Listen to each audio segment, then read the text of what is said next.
Hello, ladies and gentlemen, and welcome back to the DC Retrospective. I am the comedian, Travis Snell. I knew you were going to take that one. I knew it. Go ahead there, Taylor. Oh, shit. Oh, I had one earlier. I'll go, since you're not ready. Do it.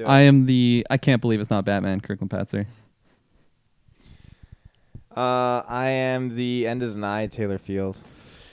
I got barely a chuckle for my name. I thought I would at least get a reaction from Good one, Travis. earlier. What was your reaction? Your name again? Doesn't even listen to me. This guy has an earphone. You said it was barely Batman, right? I can't believe it's not Batman. You know, like the butter or like the margarine, I guess. I get it now. That didn't click. This guy's listening to music over there. He's not even listening to me. Yeah, I'm actually just watching Watchmen again on my computer. It's that long. If you haven't guessed by the nickname or or the title of this podcast, yes, we are reviewing Watchmen, 2009's Watchmen, in honor of the show coming out. We try to, like we said, the DC and Marvel retros now. We do them when a big release is coming out. We didn't do it for Joker unless you're on Patreon, just because of timing and release schedule and whatnot. So that's why it's kind of coming out in between Joker and the Watchmen TV show. So we're doing that. You can go back. We've done Batman 89. We did Green Lantern. We're going to be doing Catwoman when Birds of Prey comes out. I'm very excited for that one. Taylor, you excited? I'm very excited. Halle Berry, let's go. Would you say that's Halle Berry in her prime?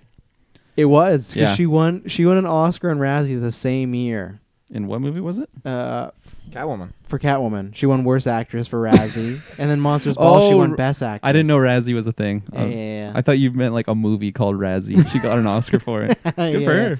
yeah. It's crazy. So we'll be doing that in the future. Only plug I gotta say, because I don't know what's going on when this releases, but go back and check. We reviewed Joker, Zombieland. We either reviewed or it's coming up. And then also November 2nd is our 24-hour stream. It's going to be very exciting. We're trying to raise $1,500. Dylan Musk is going to shave his head. I think I'm gonna. I haven't decided. I go back and forth every day now. I haven't decided, so I think I'm gonna. But we're gonna figure that out. And then I'll announce this just because just to see these guys' reaction, and it'll be live by time this cast comes out. But this year's very special because we do our tournament every year. This is going to be the 4th tournament, and this tournament, because of scheduling conflicts and whatnot, the winner this year is going to receive the main Geek vs. Scotland Championship, as Tyler Briggs has been stripped from his title per Dylan Musk and myself. Wow. Yes. So he's not the champion? He's not the champion anymore. What's the backstory to that? Is it just because he hasn't made any appearances? Or? That's why you can go back to past casts and listen. But yes, that's it. Okay. He's just delaying lots of stuff. So that's exciting. So you're on to tune in that. We got, and actually we got a sports title match. It's us three. History. Yeah. The first ever sports champions. The three. Yeah. It's us in a 3-way. Woo. It's basically you guys, because whoever tries to come up against me, it'll just be a no contest. Wolf Order, baby. You can beat us one by one, but you can't. Yeah. So we got tons of stuff going on. Hunka's gonna be there. The Wolf Order's back. We got title matches galore. We're gonna have a superhero hour. It's lots of fun. So go check out. Please donate and spread and share and like the link, because that'll help us. If you can't donate anything, like I said, a simple retweet, sharing of the link, the stream when it's happening, that helps, because maybe someone else can donate, and it all helps get eyes. And just come watch. It's lots of fun. We've had good 24-hour streams. I want to talk about Watchmen now, because that's what we're here. And Interesting transition. That's why you clicked on. I had nothing else. That was like a B-. That's why I paused. Because I ended on the word good. I'm like, how can I spin this? I'm like, I got nothing. So, Kirkland Patzer, how about you start with? Catches me while I'm going for a sip. I'm off my game today. Alrighty, this movie, I had started a couple times in the past, and Taylor's I put thought I finished everything for me to adjust audio. He's put everything over top. Like, you can't get this. You can't touch little barbed wire fence around all the knobs. This movie, I thought I had seen the whole thing like multiple times, just because I had started it and then probably caught like snippets here and there. I didn't realize how long it was, so maybe that's why I thought I did finish it. But no, this was the first time I actually saw it start to finish. Saw mostly all in the complete edition or ultimate cut, whatever you want to call it, the Snyder cut. Yeah, no, it's just the ultimate cut. Oh, Snyder okay. cut's something else. Won't talk about that today. Yeah, so it was definitely not the movie that I thought it was. I remember when it came out, I thought it was just like another, I don't know, like group of, similar to like the Avengers or something, like just a group of superheroes that I didn't really know about too much. I think I just know more about Marvel as opposed to DC. So I thought that these guys were like kind of the Avengers. I guess they have Justice League, but just something along those lines. Very similar movie Yeah. to the Avengers. Almost a carbon copy. No, it's totally not. It's very gritty and dark and just Imagine if the Hulk was naked in the Avengers. Could have got the green that cock. would. I'd rather that. Why? We'll wait till we Yeah. get to you. I'd rather the Hulk's Hulk than Dr. Manhattan. Stay tuned for him coming up. So you were saying it was dark and gritty, Kirkland? Yeah, it was very dark and gritty, like uncomfortable at parts, like for sure. Like it is just hitting on tones that I'm like, wow, this is like very dark stuff. And for it to be like attached to a superhero movie, I thought that was very like, I don't know. I can't really think of any other like superhero that's kind of along those lines. Like Deadpool kind of is like dark, but it's mostly comedy. To be honest, because in the timeline we were recording, this is before, but I imagine Joker might have some of that going on because people said that's a really Forgot about disturbing Joker. movie. Yeah, Forgot we saw loved that. it. We loved it. That's why I go to Patreon. But yeah. Yeah. But yeah, it was very just, I don't know, not what I was expecting. And there was parts that I was really confused in this movie. There's parts I was really actually liking. There was some really like fun dialogue, like conversations that they have with some of the characters. Like I always messed up his name. I think before I saw this movie, but like Rorschach. It's just like the Rorschach cards. Yeah, just because you say it's just like this doesn't mean I know how to say that. Rorschach. Like a shack. It's a Rorschach like a nice shack. City. Okay. Yeah. Rorschach. I think he had like really fun like dialogue and stuff that he was, I don't know. He was just an interesting character for me. Human bean juice. Yeah, he was like, he'd be talking about stuff that's like super like, I don't know, like serious, but then he would also just make some like hilarious like one-liners almost, but very R-rated. I won't repeat some of the things he said, but they just kind of caught me off surprise. So I like majority of the characters that they had in this movie. Just really hated the comedian for obvious reasons. They just really set him up for him to just be a total dick. But I'm kind of like the way that it started kind of mostly like, I mean, I guess most of the movie revolves around him and like the events that happen from like some of the things he did. So it was kind of like, I like the way that they laid it out, how like they just have him killed off. I know I'm supposed to be doing an overview. I'm kind of diving right into it. Yeah, but we don't even get a chance to. I liked how they like started it with him like his death scene, and you don't really know who this character is if you don't know from the comic books or the graphic novel, whatever it was. You don't really know who this character is, but then they reveal like all the terrible things that he did, and it's like, why should I be like feeling sorry for this guy? And then like the way that they kind of explain some things here and there, and like it just seems like it's getting worse and worse. But I actually kind of liked like at the end the sort of redemption for the character, even though it wasn't a fully redemption. It was just like, no, he's still a piece of shit. Yeah, but, totally. Like, he regretted it at the end. Yeah, exactly. So I kind of liked how that went on. I really didn't like the whole like play and like emphasis on just like the whole thing's a joke. I felt like they just said that in so many different contexts, and they repeat a lot of dialogue. I just really didn't. I don't know. It didn't hit with me. Yeah.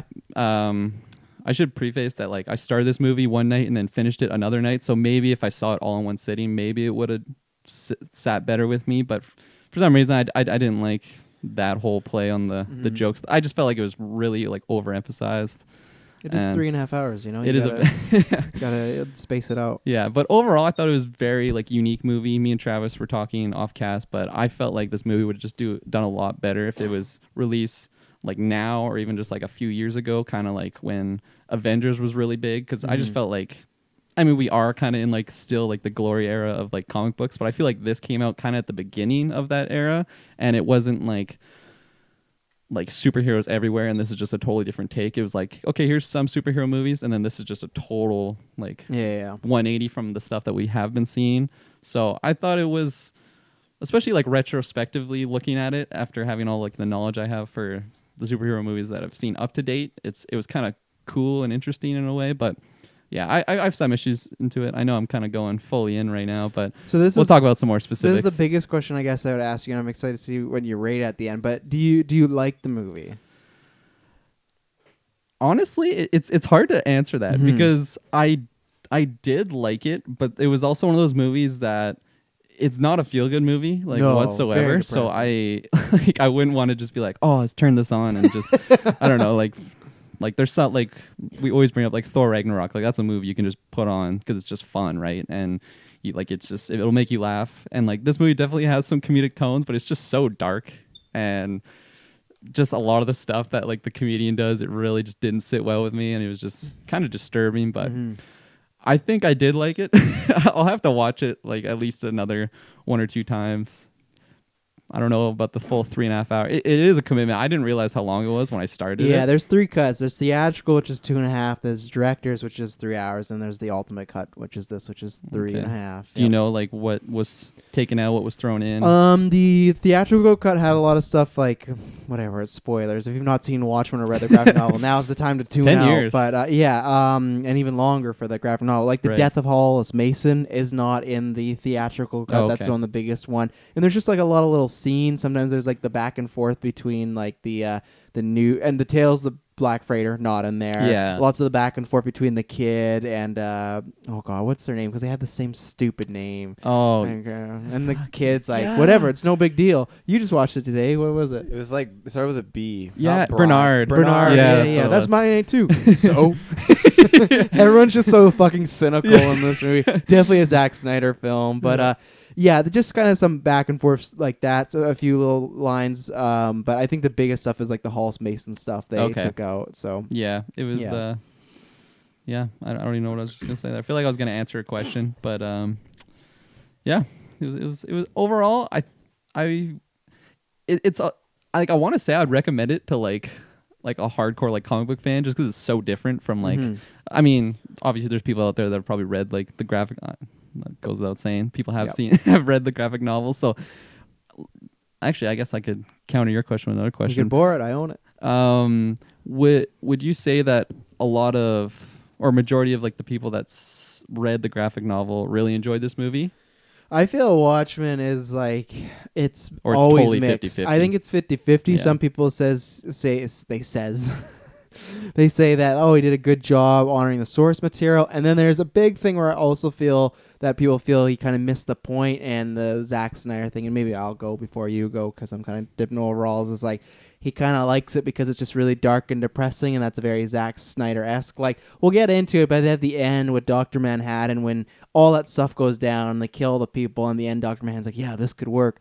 That Dr. Manhattan doesn't do that. He kind of just says, this will work for now, but it's just like a Band-Aid on a bullet hole. Like this, at the end of the day, like it's not going to matter what you did. You kill all these people really for nothing. But in this movie, he's really just like, yeah, this could work, and we'll keep the secret and everything like that. He just kind of doesn't intervene because he's like, well, it's already happened, and if I kill Adrian, it's like, doesn't matter. Those people are still dead, and then it kind of messes off. And there's some changes. So I think there's some people that praise it, and I think also a lot of people just go that Watchmen, and that's why the TV show coming out, it's a sequel to the book or the movie, whatever. They're just saying it's a sequel to the book. I think it's hard to do in movie-wise. This movie for many years was under lots of like development hell, and they tried many times. Like at one point, Bill Murray was going to be in this movie. Like they've been through many, many iterations. I think it's just for that type of book, I think he did as best as he could do, not as best as somebody could do, because I am a fan of Zack Snyder, but I feel he does sometimes go into the dude bro mode a little bit too much. I think there's a lot of like violence and sex stuff in this that really show that. But then Watchmen is kind of that. It's very graphic, so it's tough. It's tough. I must say, like, I think like 95% of like the combat scenes I was just digging. I thought they were so badass. Yeah. Like a lot of the hand-to-hand combat. It was really fun and like fast-paced and just gruesome. A lot of just bones like breaking, compound fractures. But I was digging it. It was fun. 'Cause sometimes I feel like in an action movie the fight scenes can just seem so like what's the word? Choreographed. Thank you. Which technically they all are. But, I mean, absolutely. But like some of them just seem a lot more choreographed, whereas opposed to, some of them just feel a little more authentic. Yeah, Snyder's always great at that. 300, BVS, and Man of Steel, those have some of the best action going in comic book movies. So everyone talks about the Batman warehouse scene still from BVS. It's like, that's the best Batman action scene. And I agree. I don't like that he's fucking just murdering people left, right, after he just decided. Kill shots. I'm sorry. I'm sure Greg's listening to this. I'm sure you're not going to defend it, but there's a difference between a murder and like a manslaughter. And there's so many times where it's just like, nah, he's too bloodthirsty for me. So that's a debate for another day. Which, speaking of Batman, So when I saw that, well, I read the comic book because when I was young, I read comic books, but that's just one, like, and it's funny because like Watchmen I like more, but the ones you hear all the time is like you got to read Watchmen and you got to read the Dark Knight Returns, which Dark Knight Returns I do really really like, but I have some problems with it, and because that's almost sometimes veers towards that like Batman that's just a bit more like a little bloodthirsty. So Batman Returns was or that Dark Knight Returns, sorry. Dark Knight Returns, was that like I didn't know, but was it originally a comic book and then translated into the movie like Well, almost identically? Rises has nothing to do with Returns. It's just a similar sounding name. The only thing it has in common is it's an older Bruce Wayne that comes out of retirement, but it's completely different. The Joker's in there. There's mutants, Harvey Dent's in there, things like that. So they just kind of took that title and like that. I think I just had a brain fart and I thought that the movie was actually called Batman or Dark Knight Returns. Happens all the time, and everyone was like, "Why don't they call it Dark Knight Returns?" That was the whole thing. So it's just one of those as a comic fan you kind of have to read. I read it. I own it. I really enjoy Watchmen. I kind of read it. I try to read it once a year just because it's just, I don't know, I'm a big fan of it. I like the breaking down of it, and kind of like what Kirkland and I were talking about beforehand, it does feel that it's breaking down even the superhero films that came out, and I do think it did come out a little too early because this is the year after Dark Knight and Iron Man, and that's just like the kickoff to like, there's been comic book films, but that was like, okay, we're going up the mountain. Now, like, I think these last 3 years, I don't want to say we're at the peak, but we're definitely the highest it's ever been, like Endgame, huge. So I think it has a lot of commentary on comic book movies that people weren't really jiving for or looking for quite yet, because there wasn't that many. Like there was, but not now where we're getting 8-9 a year or something like that. So I really enjoy this film. I like it a lot. There's things I love about it, and then there's things I dislike. There's some things I hate about this film, which I'm sorry to get into. But I remember after watching this, and it's so funny because I've talked about this before on the IMDb forums. I was on the Saw ones a lot, I was on the Dexter ones a lot, and I was on the Dark Knight ones a lot. And I had a really popular thread at one point because I said after Nolan, I said he should direct the next Batman series because his style I thought really fit with this. Now, in retrospect, when I saw it happen with BVS, and then I also was Zack Snyder says the only way Batman would be dark if he was raped. That's a full-on quote. You can check that out because they're... Batman was raped. Yeah, because they're talking about Watchmen. This is on the tour for Watchmen, and they're talking about Batman Begins being dark and Watchmen being dark. He's like, that's not dark. Like, you know what's dark? Like, if Batman like got raped in prison, that's dark. That would happen in my movie. That's a full-on quote, ladies and gentlemen. So that's why anyone that says Zack Snyder has the best vision of Batman, go fuck off. In the most friendliest way. You think Batman should get raped in prison? That's dark. That has so many problems. So that's why, but before all that, I was like, this got to be perfect for Batman. I think the reason I told that story is because I think Zack Snyder is great at adapting stuff. And I think that's the reason this movie has like great parts, good parts, is because he's adapted stuff from the book. But I think other than one change, which we'll get into that I love, lots of changes or lots of stuff that he's done I'm not a big fan of. I think this Watchmen's a great story, and he adapted a great story, and he had his visual style, and like the soundtrack in this movie is phenomenal. You're talking about this, like the scores, but the soundtrack is just like S tier worthy. It's just all the songs I love. And visuals, like you look at all the shots in this movie, whether it's Dr. Manhattan, whether it's one of my favorite scenes is the prison breakout scene with Jupiter and Night Owl when they're fighting, and there's just that one in more that hallway. Yeah, where Night Owl's just walking, and he just like quickly punches that guy in the chest, and he just keeps walking. Like Zack Snyder is fucking so good at visuals and cinematography. Like even all those DCU movies, they're all beautifully shot, and this movie has that, and that's where I think he is really good in that aspect, but I think he needs somebody to write the script and have a good story. And I think with BVS and stuff like that, you've had, and Man of Steel, you had maybe other people doing that. You had DC involved, but I think he's a really good visual storyteller, and I defend Zack Snyder a lot because I think he gets a lot of hate, but I don't think he is. I think, you know what we were talking about before? I think he's very similar to George Lucas. For context, we were just talking about George Lucas complaining about Star Wars, but I think George Lucas has great ideas, and he's great at like visuals and effects and pushing stuff forward, but sometimes that acting or dialogue or story, that's not a strong suit. I think that's what Zack Snyder is, and I think that's what this film kind of shows, that like he's good at adapting and doing stuff that's laid out for him, but other areas he's not the greatest. I think if at one point, I think this for me was a top 10 comic book movie. I think it's in like the top 25 now. I'd maybe have to look, but it's up there. I do really, really enjoy it. And I think Dr. Manhattan, Billy Crudup, Jeffrey Dean Morgan's comedian, and Jackie Earle Haley as Watchmen, or Harley as he's just Watchmen as Rorschach. Those to me are in top 50 comic book performances. Maybe the same thing, top 25. They're in there. I love them all. They're so fantastic. They're all different, and they just feel so fleshed out. And I always hate to do this, unless your name is Jared Leto, but Malin Akerman as Jupiter, Sally, or oh god, I'm mixing them up. Sally's the mom. Why am I forgetting her name?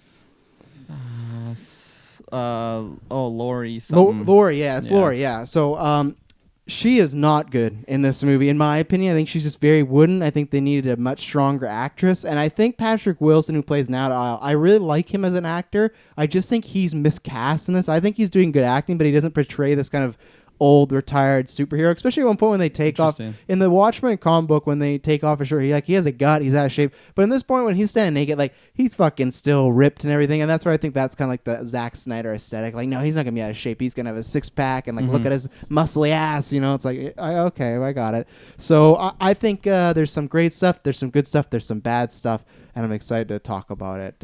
Taylor, what'd you think? Did you watch any of the Batman porn on that USB? Yeah, I did. Did you? I watched a lot of that. Yeah. In the 60s. Such an asshole. So I have no problem talking about this type of stuff. So this is like a middle school USB. So there was so much stuff in there. There were scripts. And then, so the thing is, it was actually, first year of high school. There was this weird joking about, man, they should do like a Batman 66 porn parody. And then months later, there was a preview for it, and we all lost our shit. So little Travis Snell found it on the internet and downloaded it, and this became the greatest thing in high school to watch and laugh at. So Taylor, and this was on here, and I didn't even know that. It doesn't even show up on my Mac. So when you plug it in, I'm like, wow, that's fascinating. So but this is the type of friend Taylor is. So it's on there. What does Taylor do? He screenshots it and just posts it in the group chat, and just like, what is this file? You're so lucky I'm like an open person with sexuality and whatnot, but you just put like what old porn was on here, and you just put it in the group chat, like, what's this, Travis? What if that was really embarrassing for me? Well, I made the folder. Like, I don't know. Are you being serious? You made the folder? Are you being serious? I can tell you're fucking with me. What? You made the folder? Yeah, I just typed in a folder name. Yeah. Okay, well, that explains it. That story was serious, but I was like, how's that porn still No, because when I sent you the video, you can see there's no folder in there. It's just the three things. So I named the folder. I didn't know he was You just tricked him into admitting the crime. That was so smart. Well, that's a true story, because it's Batman 66, and because it's not even the porn stuff, it's the opening 5 minutes when it's like Catwoman and Robin with the bad acting and stuff like that. It's so good, and they even have the guy who plays the porn Joker. This is the last thing, I'll let Taylor go. In the 66 Batman, the actor wouldn't shave his mustache. So in 66 Batman, he has the makeup, but he has a mustache. They did the same thing for the porn actor. He had a mustache, and I can't believe that. That's a good one. I can't. Okay. Oh yeah. I didn't know you were serious in the chat, because when I put it in, I was like, oh, I'm gonna play a prank on Travis. She'd be like, oh, I could name like a porn folder, like, oh, Batman porn, and just plug it in. That's so funny. That is so funny. I want this to be an after 9 topic, because some of the best things. There are so many times in my life, legitimately, I've watched porn, but not any of the sex stuff. I just love the situations that they set up. The build up. How they get into these. There's one Star Wars one. It was great. They were training, and then all of a sudden he's just like, you gotta learn the real ways of force. And he just ripped his pants off. And I was gonna send it to Taylor. I'm almost done, I swear. I was gonna on April Fool's Day, but I already told him this. Like, I was gonna send him this film and just be like, oh, look at this is a Star Wars short film, because the first 2 minutes it's just a lightsaber fight and it's bad dialogue, and then all of a sudden, they're putting stuff in each other's mouths and whatnot. So I know little Taylor would have been so gullible and just is this canon? Yeah, like, what's happening? George Lucas. Yeah, but then I felt like, oh man, he would have like some watch along with his family, and then all of a sudden this guy pulls out his Jedi cock, and it was a Twi'lek, by the way. So Taylor, that was fun. That was great. You just tricked me into telling a story. But you know what? People watch porn, ladies and gentlemen. That's what I was just more surprised. Like, that's old. I can't believe that's still on there. So, it's related to DC. So it is. It's on theme. And if you've never seen it, go watch. Not even to do anything to yourself. Just go watch the the fights in Batman 69. They use like dildo batarangs. It's fucking great. It's fantastic. We're gonna commentary track one day. It's gonna be part of the DC commentary. Yeah, DC Red Show. Batman 66 XXX. Taylor, what do you think about Watchmen? Wow. Yeah, I don't know. Like, it was definitely. Had you seen it before? I had, like, a long time ago, long time ago, and then I remember, like, the first time I watched it was, the first time I was gonna try to watch it was with my dad, and we like went to the video store, and the guy was like, "Yeah, here you go. Here's Watchmen." Did your dad pay for it? No. He ran out with it. Yeah. No, we were friends with a guy who owned a video rental store, so we got to just borrow movies. Really? It was nice. It was like the dream. Wow, what's his name so we can get him fired? What's that? What's the guy's name? So Oh, he owned the store. Oh, But he's closed up shop since because fucking Netflix and stuff. It was a dying industry. But he closed only a couple years ago. So Damn. yeah, He was one of the last. one of the last ones. Yeah, Did he have any copies of Batman 66? A lot of He might USBs. have. Yeah, a lot of Yeah. USBs. But yeah, he gave us the movie and we plugged it in and it's like, okay, cool. And then it turns out oh, this is just the cartoon. Where's the actual movie? And we couldn't find the actual movie. It was just the animated thing. This is lame. Because did you mean the animated the Tales of the Black Freighter? Or, okay, because Yeah. they did two things. They did a motion comic of the Watchmen, and then they did release Tales of the Black Freighter alone on Blu-ray. And I Yeah, was that's what we ended up yeah, getting. I was I know it was a mistake for you, but I was who the fuck bought that? I don't know. Yeah, it's wild. Needless to say, months later, we ended up actually getting to see the actual movie, and I remember it being much shorter because I watched the 3.5-hour version today, and yeah, it was when I watched it a long time ago, I think I remember it being okay, but watching it now, it's I don't know what the fuck is going on. There's so much happening. I don't understand anything. I know I shouldn't say that because I know it's okay, it's people losing their humanity and stuff, but all I'm seeing is okay, there's cool action sequences, then there's awesome score, and then there's random dialogue that I don't get, and they're trying to connect things, and I don't understand it. It's okay, where's this linear path? Because all of a sudden now we're in Vietnam, and these Viet Congs are dying and stuff like that. Well, those were flashbacks. Yeah. Well, I know, but it's I don't know how they're incorporating the story, but I guess they're trying to dive into the comedian. I just had to ask because you just started the statement off with, I didn't know what anything was happening. So I'm do you not know those were flashbacks? So. Well, I know those are flashbacks, yeah, but it's I don't know. I guess it was to flush out the comedian, I guess, and his story, because it just made him look more like an asshole. Oh, yeah, totally. that's the point. Yeah. And so let me understand this. So the comedian was trying to rape Sally, and then that didn't happen, and then Sally came back and was Let it's him finish okay. the job. That's what happened? Well, she didn't say it's okay to rape me, but she came back and slept with him. Yeah. Yeah. Okay. So yeah, she's a questionable character. That's the thing. This is maybe other than Night Owl, they're all kind of pieces of shit type of people, but I think that was them trying to make it realistic. Look at, you're a big fan of it. Look at The Boys. There's not too many characters that are that. Is there anyone that's a good character? Maybe, what's her name? The Bright Light or whatever. But Starlight? yeah, other than that, they're all doing really bad stuff, right? So it's kind of that way where they're taking a gritty, maybe realistic approach to it. That just because they're superheroes doesn't I mean don't think Rorschach's a bad guy. he's a murderer, though. Yeah. Well, so is Batman. No, yeah, Zack Snyder. But if Batman's a murderer, then he's a bad guy. But he's just a cold-blooded killer, Rorschach. So. Yeah, but I mean, it's granted. He found this girl burned in this little stove and her leg being eaten by dogs. I'm not saying you're wrong, but society looks down on murders. Correct? I guess it does. You get that's a whole different podcast. That's why I think there's a law that if you murder people, you go to prison. Mm-hmm. Yeah. There's something like that. Okay. So continue. Yeah, I got another question then. So why did Rorschach get popped by Blue Manhattan, Mr. Manhattan? Because he was going to reveal what actually happened. And did he say that? I was going to go into this a little bit later. So We can just go because Okay. I was going to go on a linear path, but we've already done half an hour just talking. So you know what? That's what you get here. So we're starting at the end of the beginning is the end or whatever it is. So he does say that because they're all talking about, he's murdered, Adrian's murdered all these people, and Laurie and Night Owl are just kind of okay, they're not okay with it, but they just kind of have to go with it because if they tell everybody, what's the point of it? Because then these people just died for no matter what, right? But then Rorschach has the idea it's based on a lie and we're going to get nowhere, so I'm going to reveal it to the world. So that's why he does, which that's actually one of my favorite scenes in this movie is the Rorschach death scene. The score, when Manhattan walks out and the snow slows down, it's just bone chilling, and he takes off his mask, and then Night Owl, which is not in the comic book, he doesn't see him die, but still, I think he does great acting when he falls to his knees. I love that whole set piece, but it's because he knows he's going to go back and tell everybody that this didn't happen. It wasn't a big attack. It was a conspiracy by Adrian and Vite Industries. So that's why he was going to tell everybody that, hey, it's not what it seems. So that's why Manhattan had to take him out because they couldn't trust him. Yeah. Okay. Well, so that makes a bit more sense. And then where did Adrian get his Sphinx dog thing? I was big fucking WTF when I saw that thing. That's just a big CGI George Lucas creature. Yeah, Walking around. that was big. No, Zack Snyder and George Lucas should so make a movie together. Oh, yeah. Like, is that just because it was in the comics? Yeah, it's just in the world he has this dog, like cat-like creature. It's just like it's the same thing as like they try to keep it a realistic world, but then you have Dr. Manhattan, who's like can be a 50-foot big dick. Yeah, swinging. but even then, scientifically they explain what happened to him.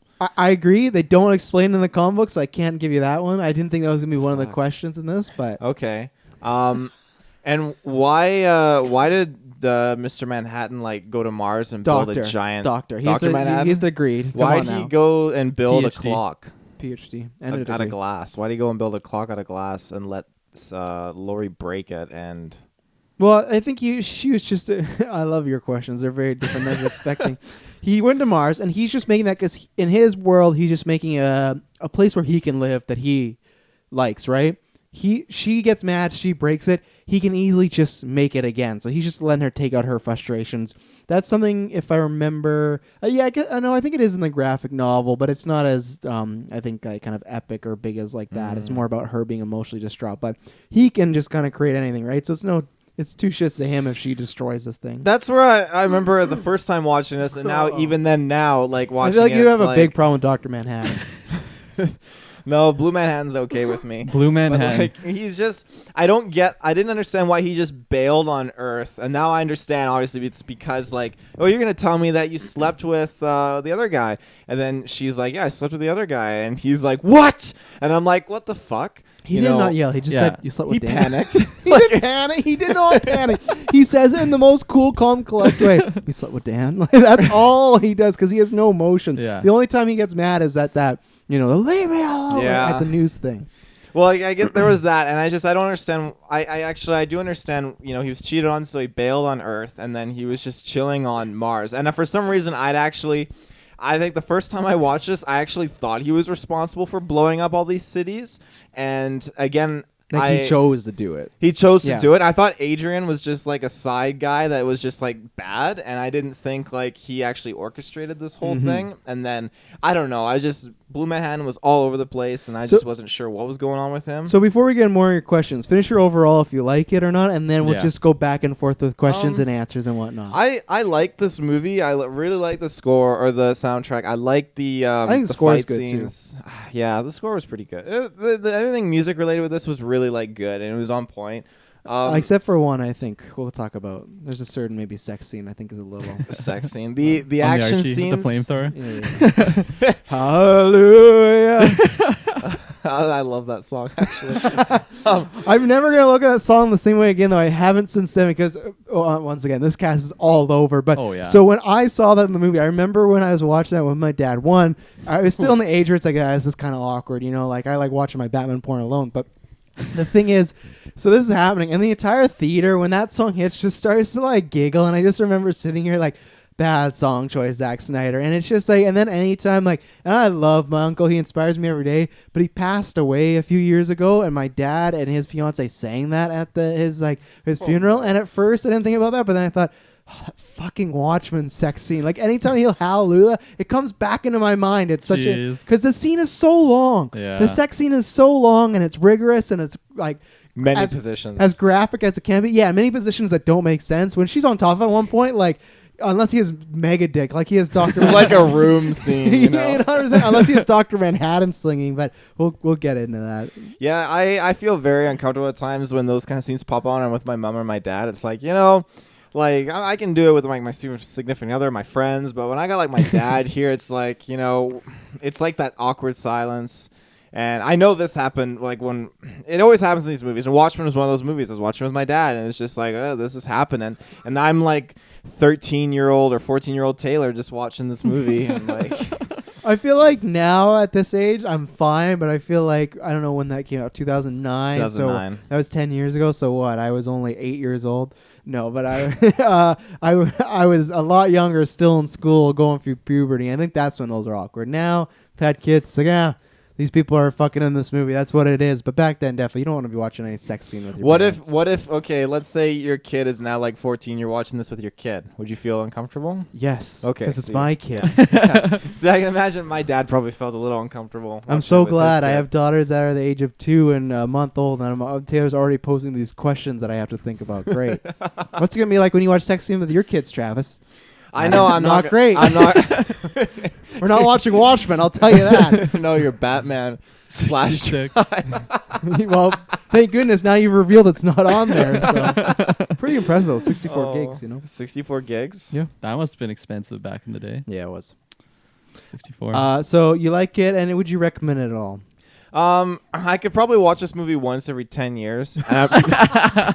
Not the 3.5 hour version either, because I watched it and I got in. I was like, okay, if I keep checking the time of this movie, it's gonna make it feel longer. I got in. Then I was why'd like, you fuck, do that? I'm like an hour in. This is gonna take fucking forever. I caved. I couldn't help it.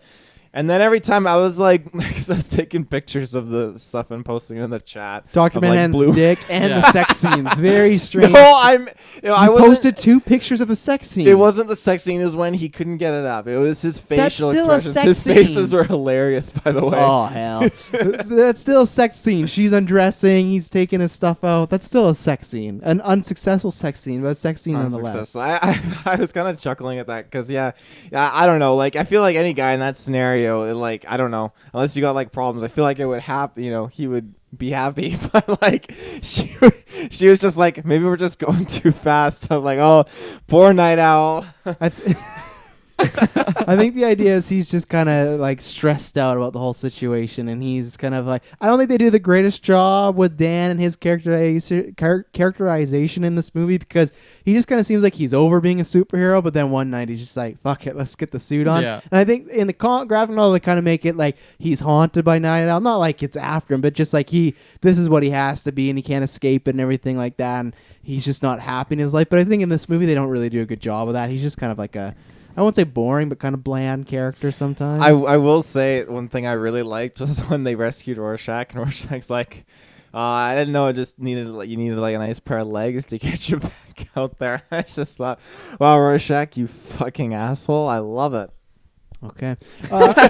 Before we continue with the Watchmen, I just want to get this out of the way. What do you guys think about the Tales of the Black Freighter and everything? Freighter, because it's in the comic book. It's the same way where it's sprinkled throughout. What do you think about I don't know, the story in general, but then also just how is it working? Obviously, this is the ultimate cut, so it's supposed to be for the hardcores, right? They didn't have that in theatrical and directors, and I think you can see why. I think that would throw people for a loop in the theaters. Yeah, I missed the beginning of it, but I mean, in hindsight, I don't think I missed too much, critical. But overall, I actually really enjoyed it for what it was standalone. I was definitely confused at why it was intertwined with the actual Watchmen story.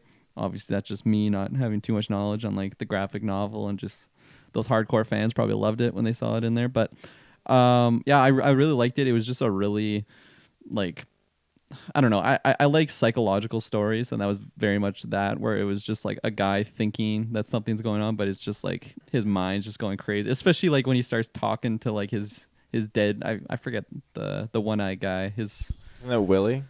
Was it? I think it was Willie. You think it's One-Eyed Willie? Not One-Eyed Willie. I think it's Willie though. But if it is Willie, then that is One-Eyed Willie from the Goonies. It's a crossover. No, but I don't know. I don't think it's Willie. I just really liked the play on just this guy absolutely losing his mind, and I don't know. I'm an anime fan. I like just cartoons, so that was fun. I thought it was really. They had some really fun visual effects for the animated scenes. There was one, I think it was right at the end actually, when I forget the guy's name even, but he's swimming to the sea captain. The sea captain. He's swimming. Ridley is his name, not Ridley. Willie. Yeah, One-eyed Ridley. And I think I said that earlier. Remember when we were talking off cast? I think you did. But yeah, when he's swimming to the actual Black Freighter, I don't know if it was intended, but it was just a really cool visual effect for the sun, the way it was hitting the water. It looked like he was just swimming in blood. I don't know if it was symbolic or I'm sure there's someone that dissected that whole thing and all the symbols and stuff. But I don't know. I'm kind of a nerd for when that stuff's in there, just symbolism type things. I don't know, whatever it is, whether it's in an animated movie or. You look like you have a nefarious smile. He just found out who voiced the sea captain. That's why it's exciting. Who voiced the sea captain? No. Should I? No, wow. You didn't know, Taylor. Until you IMDb'd it. I might have known. No, you didn't. Guy called me out. You didn't. What is it? Gerard Butler. Really? Yeah. Damn. And then Jared Harris voiced Ridley. Yeah, and from Chernobyl. Did you not notice Gerard Butler's name in the opening credits? The opening credits of Watchmen? Yeah, well, what other movie did you watch? The opening credits of The Goonies. No, I don't know. The only name I got was like Gerald DeGaines or whatever. That Out of Dylan the whole pointed opening out. credits, the opening credits I already forgot to say in the overall, which is fantastic. Yeah, Probably I some really of liked it. top 3 opening credits of any movie. When it's showing off the character's name, all you got was like, Oh, I wasn't looking at the characters' names. I was just watching I was listening to the song. I was getting the beat, and I was watching like everyone like around people. them taking pictures of the superheroes and like the guy being dragged away to the asylum and That all guy, that stuff. Mothman. what's his name? That Mothman. gets, oh man, I'm terrible with names today. But when he gets stuck in the Incredibles style, he gets stuck in the revolving door. Yeah. Oh yeah, and someone shot him. Yeah, they have that in Incredibles. They show someone get stuck in a revolving door, but that's in the Incredibles. They tributed this when it before because this came out way before the Incredibles. So Really? When did Watchmen? Incredibles? Watchmen's Incredibles 2004, and then Oh, like, sorry. the graphic I novel. thought you meant Yeah, the yeah, opposite. Yeah, Okay. yeah. Yeah, the Gerard Butler thing I definitely didn't notice, but the Ridley like voice, you said it was the guy from Jared Chernobyl, Harris. right? Yeah. It definitely like resonate. I'm like, I know this voice for sure, and He's from Resident Evil Apocalypse. oh, I didn't know that. Yeah. I don't think I've seen that movie. Is that the newest one? No, that's the second one. Okay, then I definitely have seen it. But that's the topic for another cast. What was I even talking about? Oh, the Tales the of Black Freighter. Yeah, Tales of the Black Freighter. So I thought it was cool, but like I said at the time, I was just kind of confused why. Like I don't know, like maybe just like the relevance. So that's a word, right? It just sounds weird. relevance to the plot. Yeah, the relevance to the plot and like the Watchmen. But I thought it was cool. There's definitely some scenes where like it would just, I don't know, something would be happening like the Watchmen, but then it would cover the Black Freighter. I'm like, okay, here we go. Just a few minutes. But like that was like before I kind of got to the end of that tale. And when it got to the end of the tale, I was like, wow, that was actually pretty cool. I don't know. It's very unique. You don't ever see that in movies. So yeah, overall, I really liked it. And now that I kind of know some like backstory to the cartoon, it makes it a little bit better. But at the time I was just like, what the hell is this? Like I said, like I thought it was just like a bad link or something I had where it was just like sometimes there's like, I don't know, like an ad in a movie or something. I thought it was something like that was going on The whole time. What are these ad breaks? And why is it a story? Yeah. Yeah, to be honest, when I read Watchmen for the very first time as I was younger, I skipped past all the Tales of the Black Freighter. When I first read, because it's like, I don't know, this is boring. I want to get, and I was always like, I just want to get to the Watchmen stuff. Yeah. I was liking this mystery, and then it's kind of growing on me. It's growing on me as I got older, and it's definitely kind of just another tale of someone losing grip with humanity or the relationship with humanity. Like you look at Dr. Manhattan, his whole story is about like he is slowly detaching himself from people. You look at Adrian Veidt, who is doing a very unhumane thing by taking everyone out. Rorschach, he's lost his humanity because he's just outright killing people. So it's another one like that. I enjoy it. I like it. I do watch it every time just because it's kind of a fun fanboy thing. I've liked it more over the years, but initially I didn't. And in the film, I think it works, but I think it only works in this context of I would, as a studio, never be like, oh yeah, release that in theaters. I don't think I think it works, but I still don't think it's needed. I think it's a nice addition, definitely. but I don't think it improves the film any better or not. It just makes it fun for the fans or just something like that. So Would you say that the movie itself is for adults, a more mature audience, and the animation is for kids? no. So they can understand the story? No, they like this guy ends up murdering his own wife in front of his children. I know, I'm not serious. That'd be This a horrible guy. kid's cartoon. This guy. Placlacho the clown over here, Oh. whatever in Rorschach's show. Pagliacci. But doctor, That was a good I joke. love I that am dialogue. Pagliacci.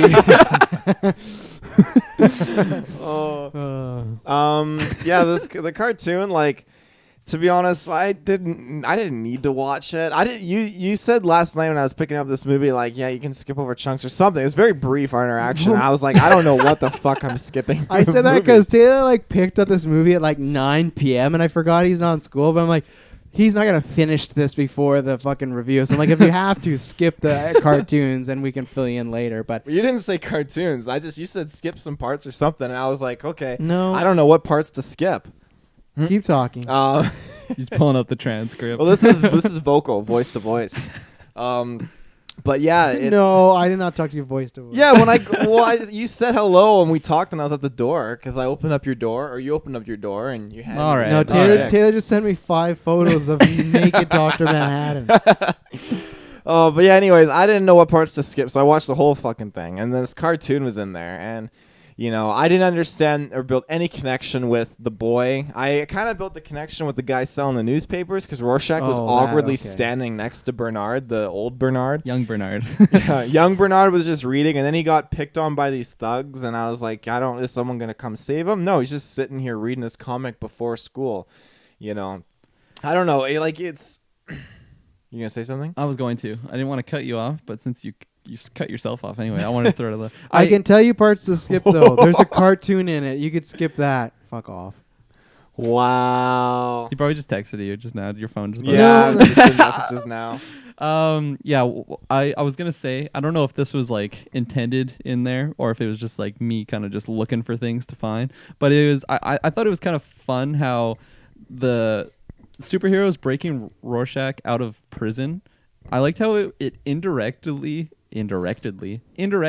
like kind of saved that kid, because the thugs were actually coming up from the subway to basically just go pick on him again. Like I kind of heard some like back and forth. They're like, oh, let's go find that clown kid or whatever the fuck they called him. Clown kid? The comic. Pagliacci. Yeah, but like let's go find that Pagliacci fucker. But like when they were coming up, that's when one of the buddies said that like, oh, do you hear like Night Owl or whatever? They're like fucking up, and then like that's what kind of made them go find Hollis. That was his name, right? Yeah, and so.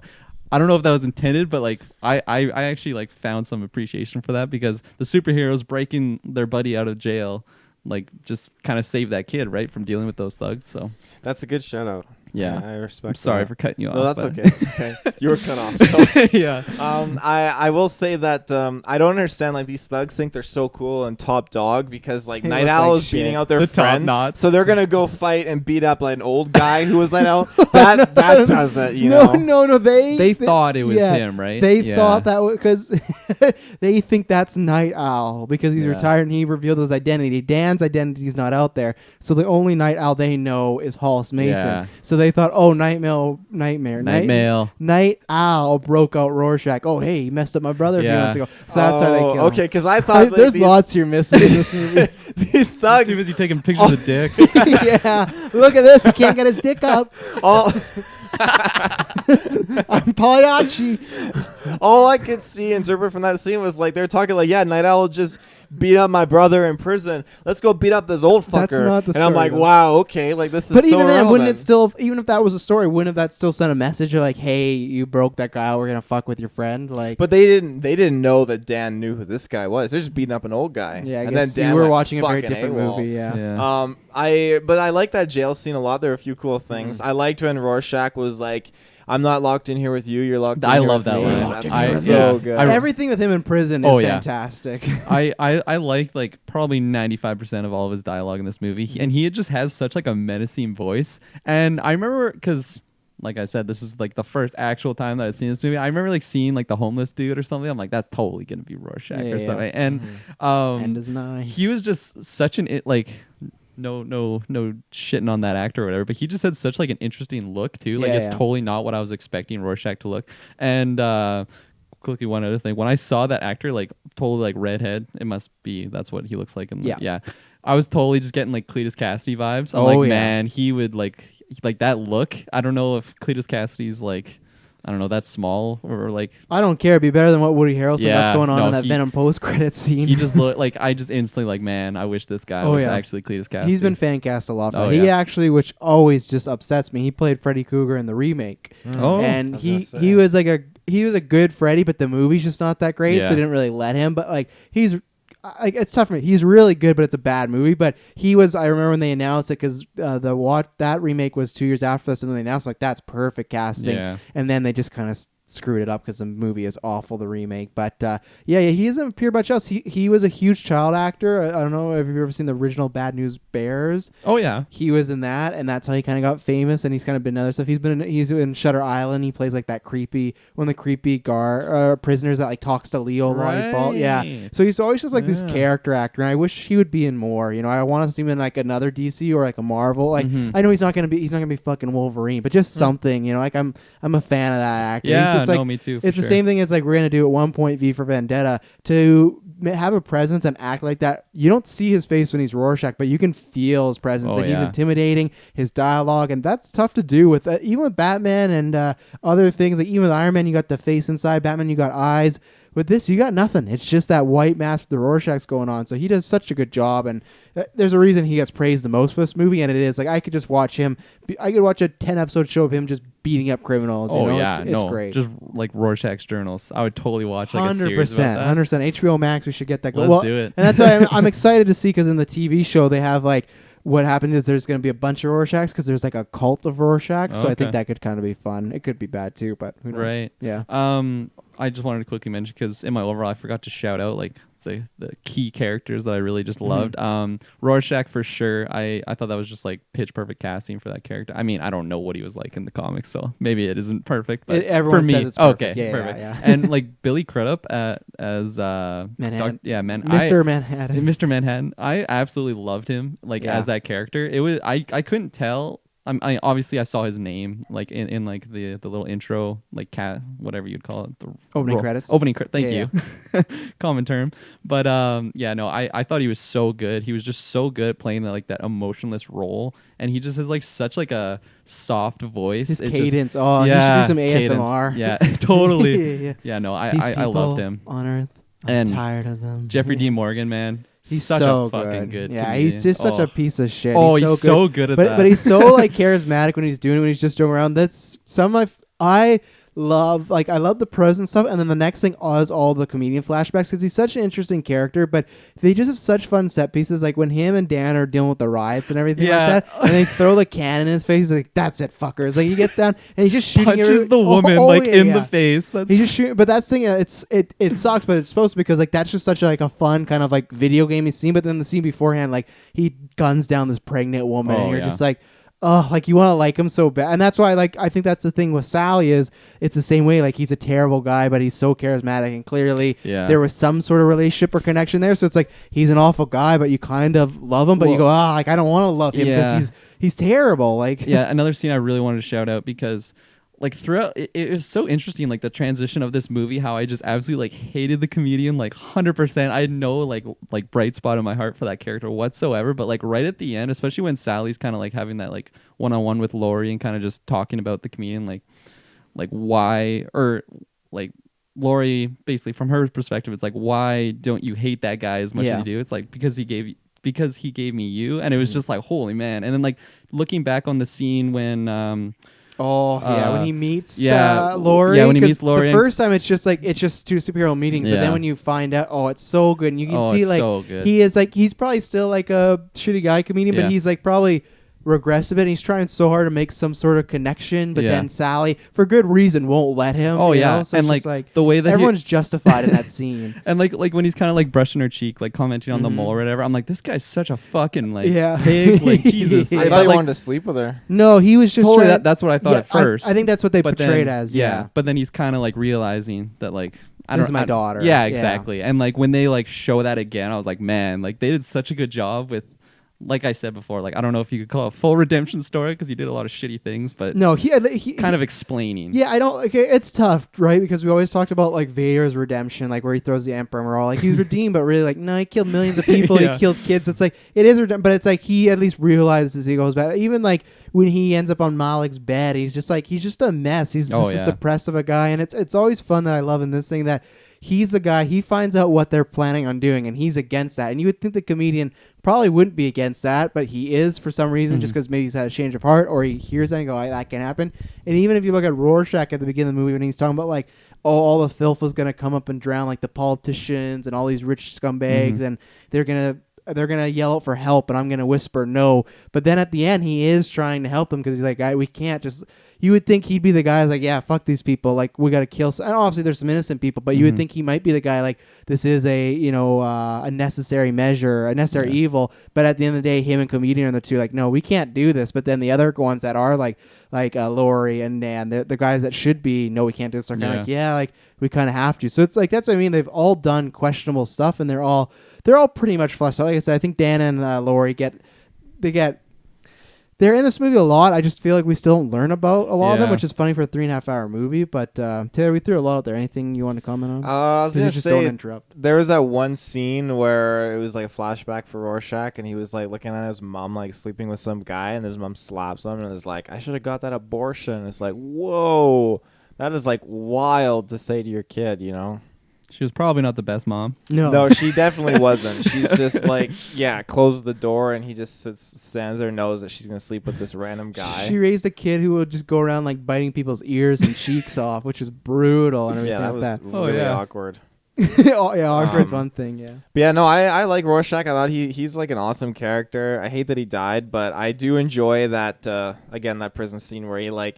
Again, I don't understand this. He broke the guy's thumbs and had the guy's arms like wrapped up and locked in the cage, and the guy decided to like cut the arms off. It's because they couldn't get in. I mean, he had. Well, yeah, you could try to find a way, but he had to pull up against the lock, so you can't get to the lock. So the idea is Rorschach's not going to let him go. He has him tied up. Where were the cops in all of this? There's a riot going on, so they were dealing with all like the escaping prisoners. It is very just like, a set piece is going to happen here, but it does. It is. Yeah, like, I get it, but I guess for me it's so cool. I like let pass like that when he electrocutes that dude. Well, I was gonna say like the whole basically everything with Rorschach in prison. I just absolutely loved it. I thought it would because at the beginning when he kind of gets captured. Again, this is me for my first time watching it, but I was like, man, like is that character just kind of done now? Like, are we not gonna see him in his face anymore? Like, is he not gonna have like a critical plot point or like I don't know, just like anything to do with like the rest of the gang. So I thought it was so awesome everything they did, like whether it was him doing the actual like Rorschach test with the psychologist, all that stuff, and then when he's in the cafeteria and he says that line where it's like, you guys forget that like I'm not trapped in here with you, you're trapped in, and it's just so good because this guy's 5'2", like he just looks so like out of his element, and then when he just like pours like the hot oil on that guy, so.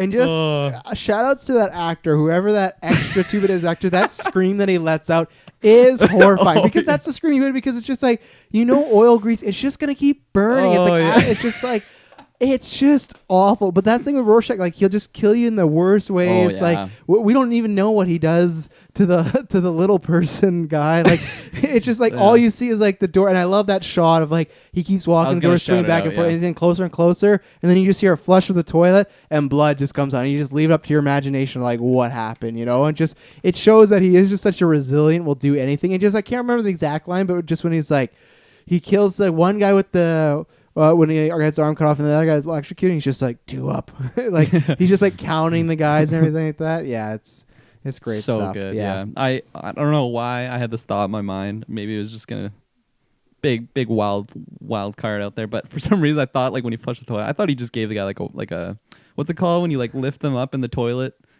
Oh, I know. Swirly or something. Like, I thought he was gonna get a swirly, and then I saw all the blood. I'm like, that's definitely not a swirly, unless it was like a blender or something. Mm-hmm. But Taylor, you didn't talk on the comedian. The whole time I just saw like Negan from Walking Dead. Like I love Jeffrey Dean Morgan in Walking Dead. I think he's one of my favorite parts. Are you still watching Walking Dead? Yep. Wow. I'm going through Fear the Walking Dead right now. Oh. You're committed. I am committed. Yeah, I got to finish the show because the movies are coming. So, but you're at that point where it's no return. No return. You're too far in. You're like the comedian. You're just like, I'm here. But yeah, no, I loved that first fight scene. It was a brilliant fight scene, super well choreographed, and he gets killed, and that sucks. And he gets his fucking ass kicked. He really does. He puts up a fight for a little bit, but then it goes bad really quick once his arm gets broken. But there's so much fun like shots in there, like when he throws the coffee mug, they knock off the 301, it goes to 300 for Zack Snyder. But then just evil, like it kind of like shows you the plot what's going to be, because at one point he like throws a knife and it misses Adrian and it hits a picture of Sally, and it just shows you like little like almost like heirlooms or trinkets of his past, and it's just like it's all coming in this moment. I've always hated that they, to me, and I guess this is what I'd have to ask you guys, is I knew this because I was a comic book reader, but when you, in the comic book, they showed almost like from first point of view of the attacker, but I feel like in the movie, when I was watching it for the first time, I was like, I feel like they're making it really obvious it's Adrian, because it's like, I feel like it's his build, he's a tall, slender guy, and even then they show he's like white, and when you watch it like many times after, you can kind of see his outline, so that always bugged me when I was watching the theaters, like, why are they like, why is it this way? Like, I wish even then make a note, like, just have him fully masked so you can't see it, because I think the point is that comedian's supposed to see that's Adrian, like, oh, but you could find a way where his mask comes off and you don't show it. That's just always kind of bugged me, the way I like the cinematography, but I hate that it's so kind of out in the open. That is fair. I feel like when I was watching like that for the first time, I didn't know who Adrian was. Yeah, So true. it was hard for me Yeah. to like link the two. But also, like I knew he had to have been a superhero because he literally just beat the shit out of a Oh, yeah. superhero. And Very like when he trained. caught the knife, I was like, okay, Ooh. this guy's definitely got some like heightened reflexes and stuff. But throughout the movie, like as soon as they showed off Adrian, I'm like, that's the bad guy. Yeah, I'm like, he's got to exactly. be. But then when it kind of gets to that point that like he's working with Dr. Manhattan and I forget specifically what happens. It's such a long movie. He but does. He gets attacked at one point. They put the red herring up. They because See, Rorschach I has. think that's what it was. It kind of worked for me where I was Yeah. like, okay. Because I knew that the assassin would had to have shown up again at some point. I just thought it was kind of weird that the only other time was at Adrian's, but I don't know. Maybe it's just I was just fully committed to the movie and I was just kind of Oh yeah, no, 100%. yeah. Yeah. So like in hindsight, I don't know. Like it'll be interesting seeing it again because I want to see like how much of his face I actually get to see because Yeah, I remember just thinking that like that guy's very like he almost just looks like I don't know what to even reference him. He just looks like a Slenderman almost. Slenderman, yeah, yeah. just pale. There's a Like villain. he looked like he had like a really like robotic looking face, like almost emotionless, but. Mhm. Yeah, the scene overall, I thought it was just great. I thought it was so gruesome. When I was watching it, I actually started watching it with my dad. That was funny. And we for some reason the volume was so high, and when they kick in the door, it Oh yeah, scared the this movie's shit. loud at out of- times. Oh yeah. That's another Zack Snyder trope. I went to watch this movie with my dad, but he just texted me back and said no. So I was like, oh great, no, I'm joking. So the comedian, his Yeah. superpower is he ages slowly.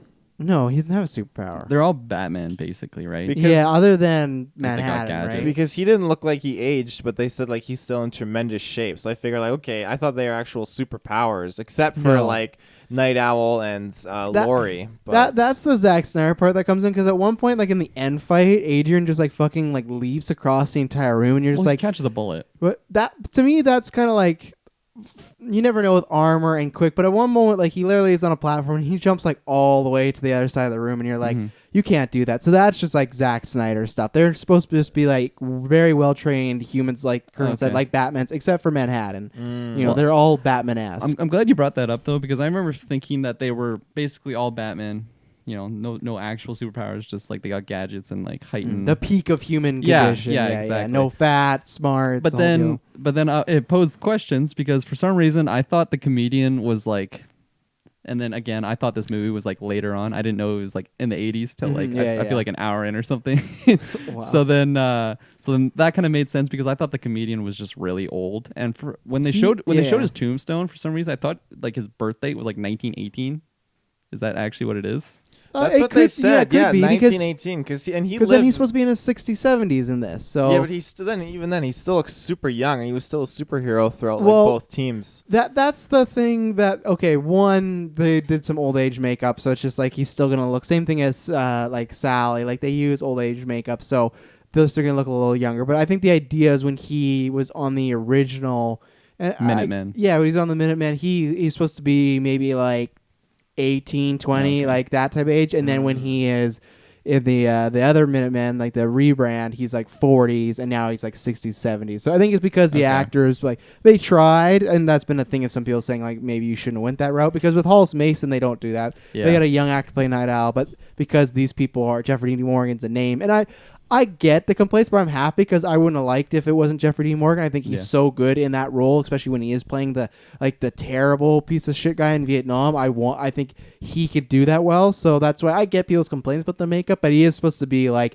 60s, 70s near the end, and he's just like in good shape. See, I'm glad you kind of broke it down because it makes more sense for me because originally I thought it was some sort of like Wolverine effect where like he's just been in like World War II, he's been in the Vietnam War, like he's just been in all these wars. So I kind of was linking that to the comedian. I thought he was like similar where he just doesn't really age. And then what's the deal with Rorschach's mask? Like how does that work? That's the thing. The same thing as the cat, right? It's like they live in like this fantastical world. I don't think it's ever explained where he got this. It's just mask. like technology. Yeah, it's technology or something. Who Okay. knows? But yeah, I thought it was about his like tied to his power or something. Like I thought it was like Yeah. it would tie to like his emotions or something. Because I felt like when he got angry, sometimes it would kind of change. I think it with kind of does maybe Yeah. in a way to read you, but it's not like, to my knowledge, no supernatural like Doctor Strange thing put there. And Okay. that's the thing, like it is like a realistic world, but they do have some superhero like heroic stuff in Okay. there, some like comic booky stuff. Yeah. So So I guess the only other one that I have kind of a problem with is Adrian, because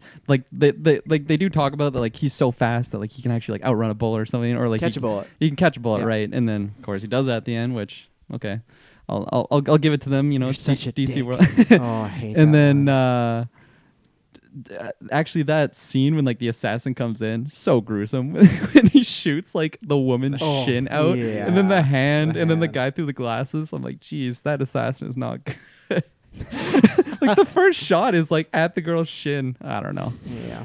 That's me being a little picky there, but yeah, I kind of had a little bit of issues with just like the explanation of the superheroes, because Yeah. I just wasn't fully, I don't know, convinced with Adrian just being a Batman. When Oh he can yeah, catch fair a bullet. enough. Yeah. What do you guys think of that scene when Rorschach was walking and it was like slow mo? The prostitute was like trying to like I get love his it. She's just attention. shitting Hey, on him. buddy. Yeah, she's all yeah. like friendly and stuff. And You then she's ain't like, shit. "Fuck you! I can make what you make. I can make more than what you make in a. I make in a week what Try you again. make in a month. Or no, I make in a day what you make in a Oh my month." god, we got it. Six try. Well, I think that's a strength of the film, because I think Zack Snyder and the team, they do a good job of world building, and it Yeah. feels like it's very distinct world. You get like lots of talking of like the pending war Yeah. and the doomsday clock, and you got the Nixon scenes, which the Nixon scenes work, but those are the ones Oh, that bore me the I most. fucking hated the Yeah. whole look of Nixon. He had plasticine on his face. Yeah, it's Come not on. the It makeup looks wasn't so the greatest bad. in this movie, but it kind of reminds me a lot of in X-Men First Class, when they have a lot of those like war room scenes. It's like they can be interesting, but those are not things that really interest me that much. So, what I was gonna say, because yeah, we were talking about, what did you guys feel about Adrian? Because I think we've talked about him like the least out of all of them, because I feel Yeah. he's not. I'll start. He's a big part of this movie, but I feel they don't do a good job making him feel like a presence. It just feels like he disappears a Well, lot through this movie. I thought it was kind of. I mean, this is before I knew that he was kind of like a red herring. Yeah. Or I guess. Before you knew he was the big bad. Yeah, exactly. He's Like- the mastermind. He's kind of supposed to be like a Lex Luthor type in this, like with Batman's skills, right? Like he's a Or, like, mastermind. He's It's planning also stuff. like, in the end, it's not even like he's a bad guy, right? Because he stopped the Cold War, basically. Like he stopped the whole. Well, nuclear now you're getting in potential. the Thanos territory. He's doing things. He still killed like millions and millions of people, so he's a bad guy. Yeah, but the world didn't end. Like the world could have ended if Yeah, the nukes just came back. but I guess that's another conversation. well, yeah. for And then another how does time. this movie end, right? Okay, I Rorschach's journal gets out there, so guess. maybe it was. We don't know, because there's no sequel. It's just like, was it for nothing, right? Because he You left his are. book, so that's, you don't know. You're definitely tickling my interest over here. Right? And when that suck is like they killed Rorschach and then like fuck his fucking book. But like I think the way people are talking about it, I think that would just be, and I think that's what's going to happen in the TV shows, why there's a cult. I think not many people would believe it. It's like people that believe 9/11 was an inside job. I'm not going to get into if it was or wasn't. I don't think it was, but there's people that believe that, right? Yeah. So there's people that in that world would probably believe, oh well, Rorschach left this journal, it was an inside job. But then other people are like, oh, Rorschach's a crazy guy. Yeah. Why would we believe him? And that's why I kind of hope the TV show tackles that. But that's right. He did end the Cold War, but at the same time, he killed See, innocents that- all over the world. I'm glad you kind of just, I don't know, I guess posed that question on Mm-hmm. me, because when it got to the end of the movie, from my point of view, I thought it was a good guy move, what he did. Wow. So- we're learning a lot about. Yeah. Do you think that was a good guy move? Well, it's perspective, you know. That was- you yeah. can't just disregard What was everyone's your perspective and motives. What was your perspective on it? Well, Did you think it was the right thing to do? Because we still survived the Cold War. There, lots of people died, but you know. Well, this is definitely an alternate timeline. Nixon's on his third term. Damn it. in my perspective, Is it though? Are we gonna get another president in our time getting a third term? Sorry, you know? say that again. I missed I that. said, is it going to be a weird reality? Because we might get a president in our third term. You know, he tweeted about it. He did. He's like, third term. I'm like, what? in my perspective, I think, you know, the root of the problem is just these idiots who are running the countries, and you know that it Wow. forced, you know, the hand of like obviously Adrian to go to, you know, very serious measures. I just think, you know, so much of the world, like even in our timeline and society now, is run by idiots that don't actually know. Like we're running on a system that has worked for the past few hundred years, maybe in the past few decades, but now we're in a very different system now, and the system has to change with how the world is, and the world's changed, but the system hasn't followed. And I think, you know, in that scenario, the world was changing, you know, with Adrian and all these supers and Dr. Manhattan, but the people running the world didn't change with it. And you have these old things and old ways that were coming in, like, you know, them dealing with, you know, Vietnam and the Cold War and stuff and the nukes. And it's just, it's such a, it was so easy for them. Yes, it was at a huge cost. All those people died. But then, how easy was it afterwards for all of them to just come together and be like, we're putting our differences aside. We're going to be allies. Mm-hmm. And it was unfortunate it took all those people to die. But even if those people didn't die, it's still just as easy for people just to say like, you know what? Let's be allies. Mm-hmm. It's just unfortunate But that the thing people. is, so here's the thing I'd throw you, and this is where, hey, people can say whatever, but this movie is very political. I would compare that to almost like 9/11, right? Oh, when that absolutely. Happened. But then look, the country at that point was never more together. And look at like whatever, we're getting political. Look at America right now, how divided they are between left and right. Well, So that's the where I push back is I'm in the Rorschach side because yeah, it would buy you peace, but for how long? Because at some moment it's just gonna, because it's almost like a falsehood, right? You're getting peace on, like what Adrian says, the biggest practical joke ever. Eventually, they're going to split apart. And especially if this Rorschach thing ever caught on, people would be like, it'd be even worse then, right? Because if people were to find out that the superheroes of the world decide to kill millions of people and lie about it, then it would be even worse than the Cold War. And you think they wouldn't be after America then? So that's why I think, yeah, there's an upside to world peace, but if something gets discovered, it gets even worse at that point, right? Because then these are Americans. Well, that yeah, did this, you can't have a new like world order or a new direction that's built on a lie because you're not going to be. It won't last. I mean, look at a good example is Dark Knight Rises. Oh yeah, that was it all built off comes of Harvey crumbling, Dent's yeah. lie. And I mean, in this case, He saved like, my boy. things always happen after the fact, and it's a shame, like putting locks on, pilot doors on planes happens after the fact, and like, or even making you pay before you gas up at gas stations happens after the fact that an attendant was killed. It's like it's a very Does sad. that in Kelowna? What do you mean? I've paid after I fill up. You have to pay before you fill up, or you have to go inside. This is because Maybe I've screwed up. they've changed that system after the fact when something happens. And again, I that's still gas. That's like in Watchmen too. After Watchmen. the fact. There's a sequel. Yeah. Yeah. He's going full troll now. Yeah. I am. After the fact in Watchmen, the bombs went off. Then they make all this change happen, and it bothers me that humanity is like that. And I think this movie tackles that aspect actually really well. But it's just such a shitty thing that we need to rectify. And I try to live my life, looking at the problems and knowing how to be contingent and avoid the problems from happening, and then trying to be going down a different path where the bad thing doesn't happen, and then adapting to change it. And sometimes it's out of your control, granted, but in the Watchmen's case, it was well within their control. They could have formed a truce or an alliance, but they didn't. They were too stuck up, and they were set in their ways, and then Adrian had to go and do his own thing. I will say, before I went on this rant, I was going to say Adrian, I think, was probably the amount of hours in this movie equal out to how many scenes he had in the movie, I'd say. 3.5. Yeah. So he had 3 scenes, and it's half a scene on a TV talking to Dr. Manhattan. I won't count the Dr. Manhattan scene, but he had the flashback scene with Watchmen or the Minutemen. I love that at some point when he's giving his whole plan, and then Communion's like, "This is all bullshit," and he's just like drinking and has a cigar. He was in that scene. He's talked to Dan. He got attacked.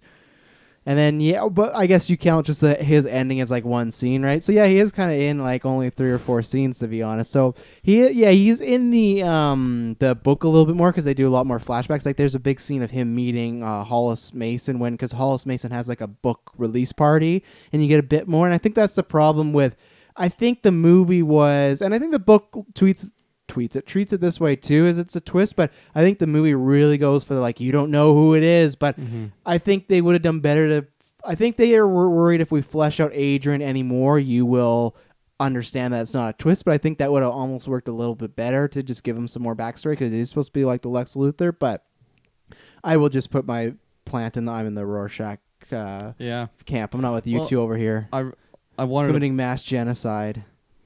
Well, I don't agree with that. I think, but you would keep the secret, right? You would keep the secret? No, I don't think okay. building it off a lie is not the way to do it. Yeah, I'm not doing that. Yeah. I just think I wouldn't have let it get to that point. But period. Kirkland is going to murder a bunch of people. I would have had Dr. Adrian's the good guy, right? Look out, Kelowna.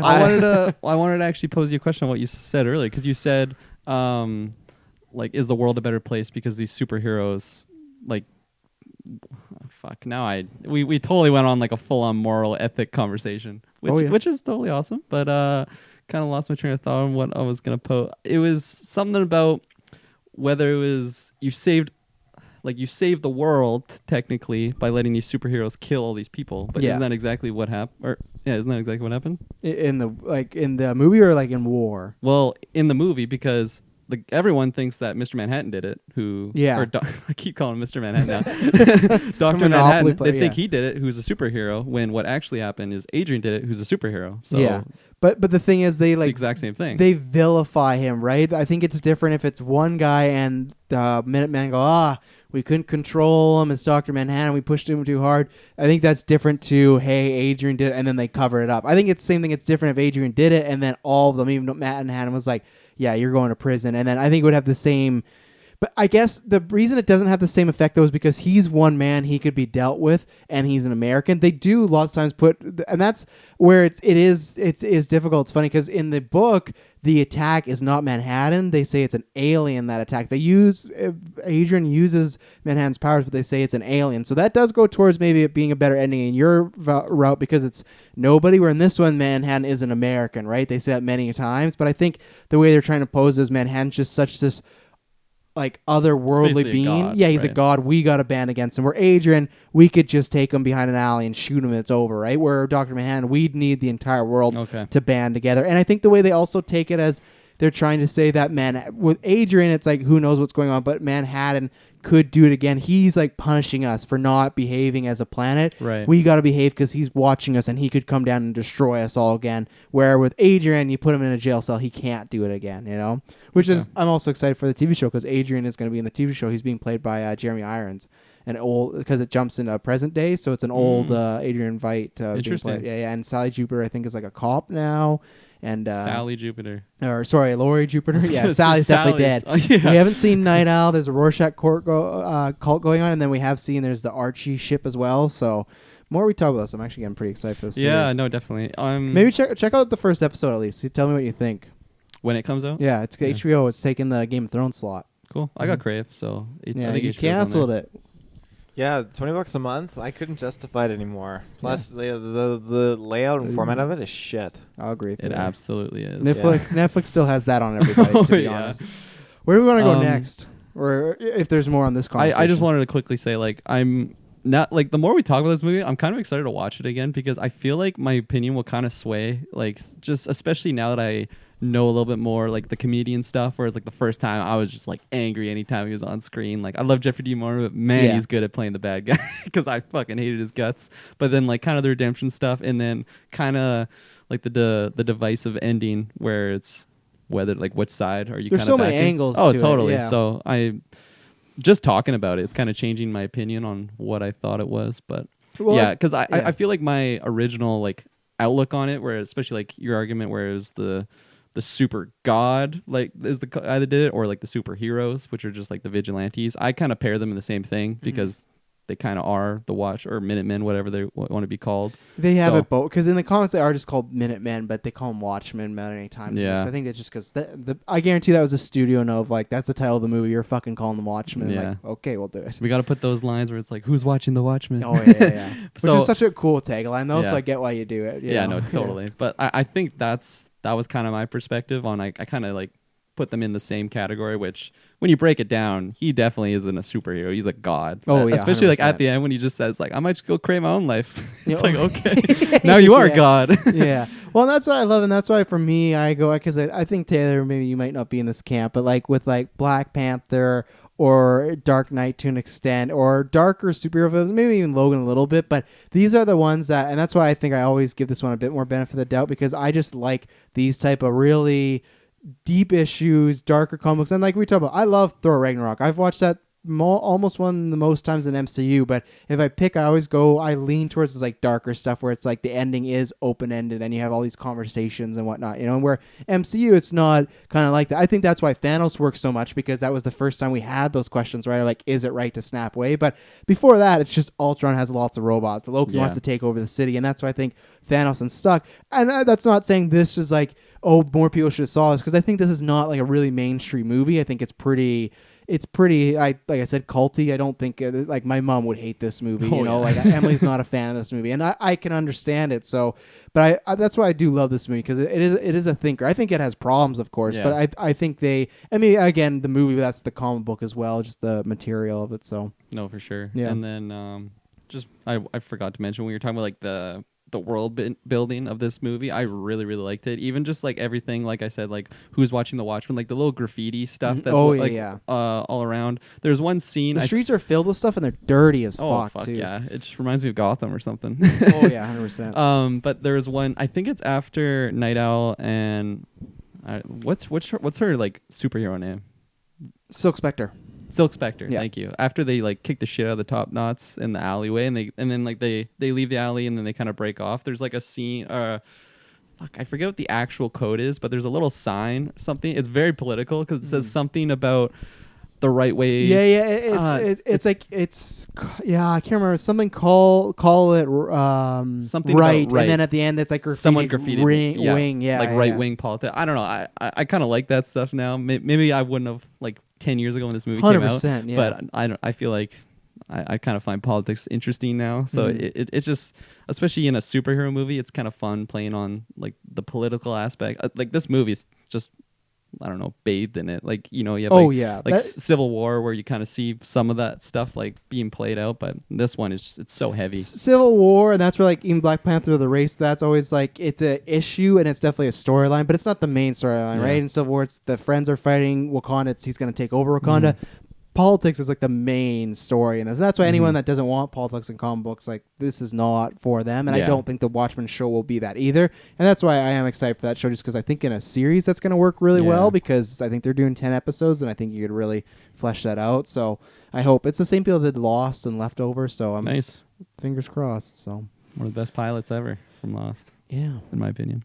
there you go. Hot take from Kirk. No. Hot take. Best Lost pilot, and he's going to murder 5 million people. Where else do we want to go? What else have we not talked what about? We talked character about have we not Rorschach, talked talked about about? Manhattan. We've talked about... Actually, I wanted to quickly touch upon. We said at the very beginning, I think in your overall, but like the Manhattan, like killing off Rorschach. I was kind of like irked about, not necessarily like that, because that scene was so like beautiful, just all the little details with the snow like slowing down and everything.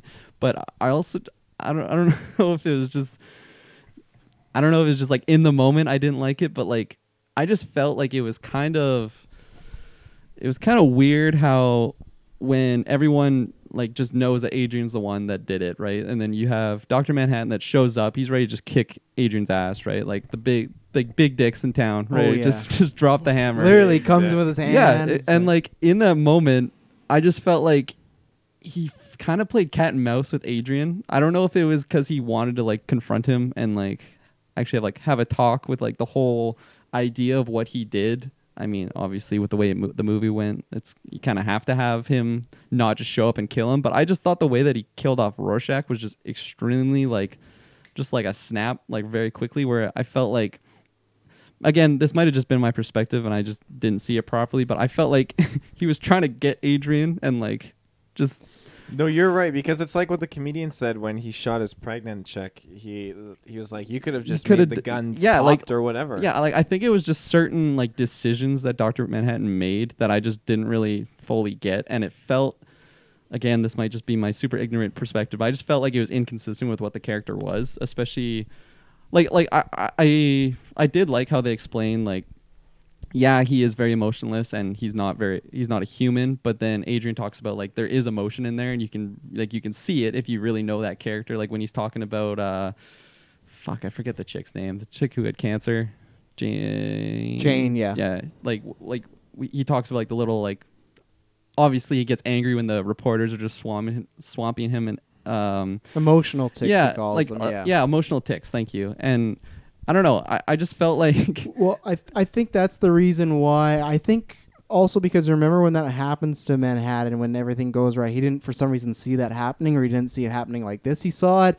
when he came back. There was death everywhere, but he didn't know he was the cause of it in the situation. So I think him, who is often not surprised, I think he's intrigued by the situation. So that's why I don't think he wants to just go zap and kill Adrian, because he does want to talk to him. He wants to know, why do you do this? What's the thinking?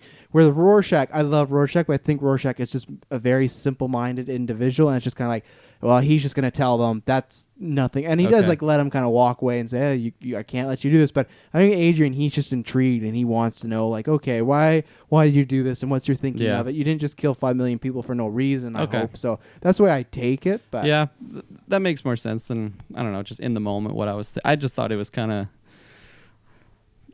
of weird how like his decision making on handling Adrian and handling Rorschach. Like, yeah, now that I kind of understand, like, I mean, me like looking at Rorschach, I know he wouldn't have changed his mind. Like, he's just so set in his ways. Like, he doesn't give a fuck about convenience. Yeah, totally. I love that line. Just like, oh, now you have a soft spot for humanity, convenient. And it's so good because like every line that Rorschach has, Dr. Manhattan, he just call him out and he's 100% right the whole time. But he can't do anything because he's just a little man in a mask. And Dr. Manhattan's fucking Superman. So how many people did Dr. Manhattan actually sleep with? Because what? Where did that come from in this conversation? We're deep diving like the morals behind the kill. How many? What was in your head that whole time? How many people? Yeah, how many people did he fuck with his blue dick?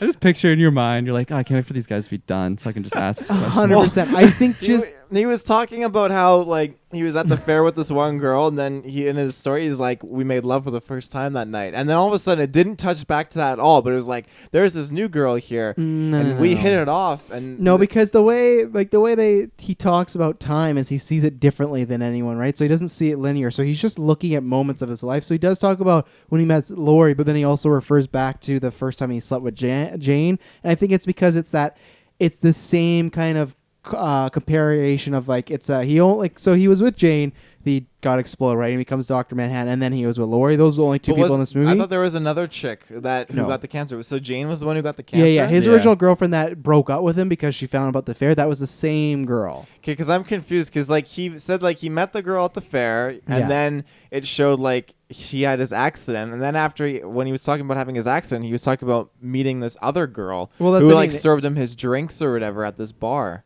Oh, that's nobody. No, I think that's just... No, that was Jane. Because Jane's the one that bought him his first, like, the beer. Oh, okay. If that's the scene you're talking about. I thought it was a different chick. No. Because, like, that's how it was weird, because, like, when they were... I think it's actually when he goes to Mars, it gives, like, a little backstory on Dr. Manhattan.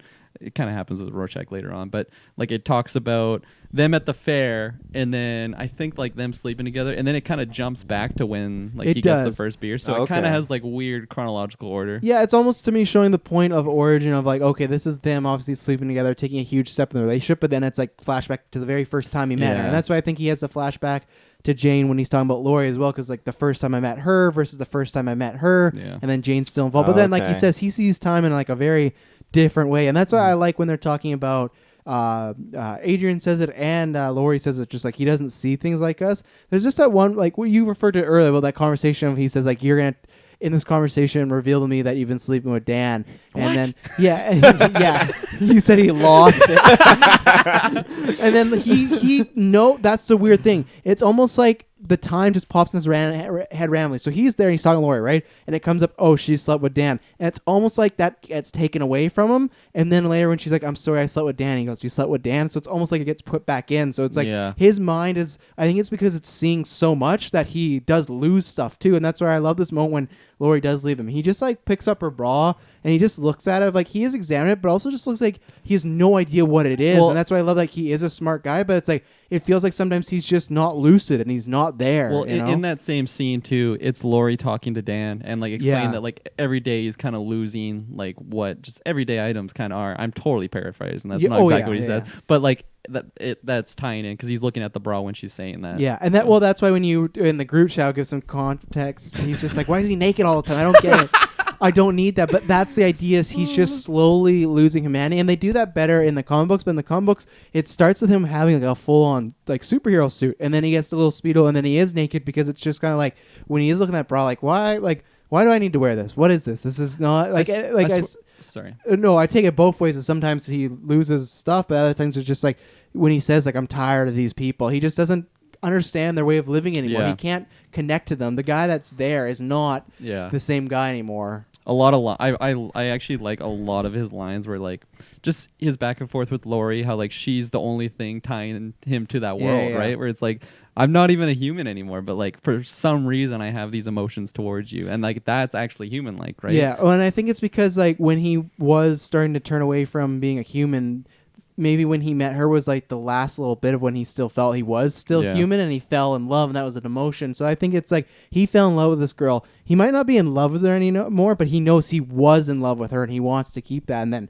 yeah, she goes away. Like even where they live, like they live in like this like I thought it was a military base. well, that's what I mean. Yeah, but they're like alone. They're just like all he's doing is just working on project. Like he's not doing stuff. He gets shepherded out this talk show, which goes terribly. Just like he's getting all these questions. That host did a very bad job of monitoring that. Absolutely. Yeah. I liked majority of that scene, like when he was just answering the first chick that was asking the questions. Oh, and yeah. That's when he's like talking about like time as being relative. Yeah. And then when he's talking about The dead bodies. I think it's the dead bodies. Because they say something about someone dying, and he's like, "Well, you know, it's like it makes no difference. A living body, Yeah, a living same body, and a particles. dead body have the same particles, same cells." Yeah. And everyone's like, "Oh!" And then he's just like, "Surely he just met," and then Yeah. he's just so cold, and he's Totally. just. And I will say something. I don't think it's controversial, but I actually like the look when he's on the talk show better than other look when he's like, "Is this dark enough?" I love that look a lot more. Not in the yeah. way of like I hate the bright look, but I just love it. It's just so cool, and that's one thing. Like I don't think that CGI cat is good. But I think Manhattan looks fucking great in this movie. For 2009, like, even then effects were good. Like, they're great back then. But he just doesn't... It doesn't take me out. And I think also it's because he is, like, a battery. So if he looks a little, like, fakey CG, it works because he's, like, otherworldly, right? Yeah. So... Definitely, like, when it tones... like the light down a bit and he's a little bit darker, I can definitely see a little bit more Billy Crudup in there. Yeah. But like when it's not, like I kind of knew it was him from the voice. It's very different, like Billy Crudup voice from like what he would normally be talking. Mm-hmm. Like I think he just did. I know I already mentioned it, but he just did such a good job. Oh, as he Dr. does. Manhattan. It's one of those that, like, if Dr. Manhattan is in the TV show, I go, like, you got to bring him back. Just Oh, for, yeah. Like, I know there's somebody that can, but and I also just think that's just, like, a really hard character because I think there's a fine line to make him interesting to also make him boring. And I Yeah. think Manhattan could be a really boring character if you get the wrong actor in there. Oh, and yeah. he's, like, when you look at the behind the scenes, he's just, like, he has that mocap suit on, then he just has, like, a bunch of blue light bulbs on him. So he just, like, was a fucking mess in this movie. But he still act his ass off. That's you know? awesome though, because I feel like although Dr. Manhattan isn't all of the Watchmen and like the whole story like is wrapped around him, like I feel like if you have like a shitty Dr. Manhattan or like his voice is weird or he can't really act like very monotone, like I feel like it would have taken away from this movie like big time. I should have. I'm so mad. I'm sorry, guys. I actually really dropped the ball. I didn't look up any trivia today. I've totally fucked up. Maybe I'll try and pull some quickly, but I'll have to look and see if there's anybody. But at one point, there was like a movie where Tom Cruise was going to be Adrian, and like that was great casting and stuff like that. What did Taylor? What did you think? Because you like these random questions. What do you think about that Laurie Manhattan sex scene? The Laurie Manhattan sex scene Where, where like, he's the like the clones of him. Yeah, Hot damn. I gotta say. I love the shooting of that when it's just like his hands first, but then like another hand comes up and yeah. another, and then she's enjoying it, but then she realizes like, wait a second, something. It's very like definitely erotic when he Very has like sensual. he has that's the word I was looking for, when he has like his thumb like in her mouth and it's kind of like electrifying. I'm like, damn, that must be a good experience for a female. And she's like, it's like licking a battery though. So when she says that though, I'm like, I don't like licking batteries. I've done that before, and there's a weird thing. So I'm like, that's not good. So I don't know. I think it's like I think in the moment though, it's if you're like so very good. yeah, exactly. But Like then after you're just like, I can't. My mouth is numb. yeah, Done. no, definitely. In the moment though, it must feel pretty great. I don't want to get into the specifics of what a blowjob might be with Dr. Manhattan, but that you got to have some safeguards there. So Wow. that's a big battery. Yeah, I don't know. I think it goes to say like it's hard because sometimes guys like our minds can be in other places while you're. I was wondering where you're gonna go with that. When you sometimes guys. Yeah, our minds are in other places when we're in the moment, and it's just we're thinking about things, and just like Dr. Manhattan, he was literally somewhere else, and I don't know, like. I should she be mad? I mean, technically, he's still, Well, we should save this for an there. after 9 because we're gonna have a conversation about like having sex with a girlfriend's clone. Yeah, but it's him. It's 100% him. It's not even really a clone. It's like it's literally he's there. Two of him, but not his full. He says his full attention's on her, but is it really? And that's the part where he's losing humanity, right? Because she wants his one-on-one experience, but he's just like. like I do want to do that, but this is more important. The machine. But she is like she has to remember that she is like the mistress, like not anymore though. Now no, they're but girlfriends. she Wow. was like Where's this picked going? over the other chick. The other chick was like, "Oh, you don't like me anymore because I'm getting old," and he's like, "Yeah, that's right." Well, no, and that's another thing. I should have backtracked that because I think I said my favorite things were the comedians' flashbacks in the prison. I also do love that 5 minutes of Manhattan's like story, and I think the music him. But I do love that when he's like, I tell her she's not getting old, but I lie to her because every day I notice. And that's where it's just like you get a good insight into his mind. Same thing as we talked about earlier. I could just watch a 2-hour movie of him just like narrating his whole life because it's so cinematic. And I love when he does get ripped apart and like the score is everything. Him meeting Kennedy. It's just great. 100%. I actually wrote in my notes. I just loved his whole like backstory telling. Like when he goes to Mars, just tells his kind of tale. I love the shots when he like obviously he vanishes away, but then he like is kind of coming back. Like they see like a skeleton forming, and then it just disappears again. Like because obviously he wouldn't know how to control his powers. It's just fucking like who knows where that guy went during that time. Oh yeah. But no, I loved it. Like you said, the score was so good in those moments, and just the little shot of him meeting Kennedy, all that stuff. Yeah, and it's a fun backstory because up to that point, like comedian, you get right away, but at that point, Manhattan's just like this, like he's not even a presence, but he's just this aura around him. Like, what's the deal with this like blue Superman guy? And they wait till about the middle of the movie till you learn about him, and then he disappears. But it feels right because you learn all this stuff about him, and then you almost need to sit with that, and then you go back to like Dan and Laurie, who I think are kind of boring in this movie. Laurie specifically, because I don't know if there's the actress or the writing. I think they just kind of make her a little too bitchy sometimes. I think they just make her too just mad at everyone, and not you can do that. I didn't get that at all from her. Oh, really? Because like Sally is kind of a bitch in the comic books, but always feel like she's justified. It feels like she's level-headed, where she just feels like she's going along for the ride. And she doesn't really, I don't know, like not even have opinions for herself. She just doesn't feel like much is going on with Laurie. She's just kind of jumping around. I'm not a big fan of Laurie in this movie, acting or how they wrote her, because I just don't care about her really, Yeah. Why didn't they electrocute a few more 100 guys and pump out a few more Manhattans? I don't know. That's a good question, Taylor. Because technically, I mean, it doesn't seem like there's any fluke thing. You just leave a body in there and it fries you up into a Manhattan guy. Fun. So, but maybe they don't. But maybe there's a chance that we don't know what happened. So they were working on some project, right? And then John was gone for a while. Went to get his watch. Well, no, I know that. I mean, like after he got ripped apart, maybe they're like, okay, we got to shut down this project. Like there's a big controversy, and that machine was destroyed or whatnot, right? And then even after that, governments might not be like, let's make a bunch of Manhattans, because might be like that could go extremely wrong because they turn against us. I feel like in reality they totally would have tried it. Yeah, but maybe they did. They could be like, they could turn against us, but then they could be like, well, we'll make a few extra 100 to stand with us against the ones who are against us. I can't answer that. Yeah, that was interesting though, because I definitely kind of had thoughts in my mind when at the end when Dr. Manhattan's looked for Adrian, and then obviously he has like the machine set up. He's like, I'm totally gonna get Dr. Manhattan with this, and then his fucking furry thing, I don't even know what you would call it. Kira? I don't know what he called it. It's like a lion with horns or something. Yeah. Anyways, I was like, that's going to be a little Manhattan or something. I'm like, that's totally going to transform. And it didn't. See, it's partly me memeing, but yeah. And maybe they did it. It's just that special case, right, of like that didn't come back. Well, we don't know, but maybe they did try it again and it didn't work. Maybe they're like, oh, we'll make another one and just, poor Bill just didn't come back. We thought he was going to be a god. No, he's just dead. Can we bury him? No, he's evaporated. What did you do, John? I don't know. Okay, he's no help, so we're not doing that again. So, but yeah, they don't really answer that. They might in the graphic novel. I have to look, but I don't remember. I don't recall them. If they do, it's probably like one offline, but I don't think that's ever a big thing. So maybe it'll be in the movie or this TV show. Yeah. Maybe they'll be like, let's make another Manhattan. And it'll be worth you getting Crave. HBO's like, fuck, we just paid for those dragons. we're gonna have to put all this Mad Hand budget in. Anything else we want to go to? I think I have some notes I can show up, but anything specifically we haven't touched upon? No, have we hit the 3.5 hour mark of this cast? Or no, we haven't hit 2 hours. Oh, wow. Yeah. Let's see my notes. Nixon face was terrible. Yeah, you had a big problem with that, eh? Oh, I also didn't like the... I don't know what her age, and I forget the actress is, but the actress that played Sally, I didn't really like the whole like her being older than Laurie, because I felt like they're very similar age in like real life. I could be totally wrong. She's older than Alan Ackerman, but I think I'd say the most is maybe 10 years. Yeah, so Yeah. I don't know. That I didn't. It was kind of like the Nixon effect, where like Yeah. she just seemed again. Maybe she just got a lot of Botox. You know, she's trying to stay young. Other That could people, totally happen. other people have brought that up as a con of like the makeup. But then, like I Yeah. said, I guess would you want the reverse? Then would you have wanted an older actress and then a young, like different actress to Yeah. play the flashbacks? That- Because if you do that, you got to do that with the comedian, and you lose Jeffrey Dean Morgan, right? So.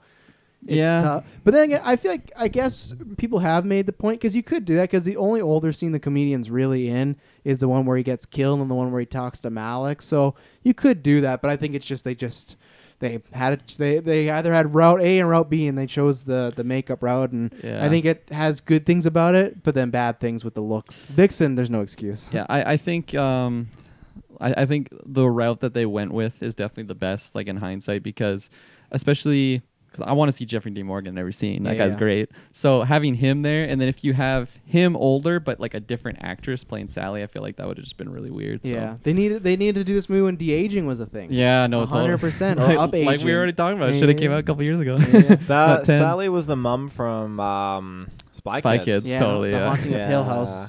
Carlo. I can't remember her name, but she's a fantastic actress. So, let's see. I'm trying to think if there's anything else. Other stuff I had in world building was just like you had like Adrian, like the Vite billboards all over and stuff like that. Just things I really enjoy. I liked all the detective stuff with Rorschach when he's just going around. We talked about that a bit, but just the narration, his stuff, just like Adrian might be possible homosexual, must investigate further, which.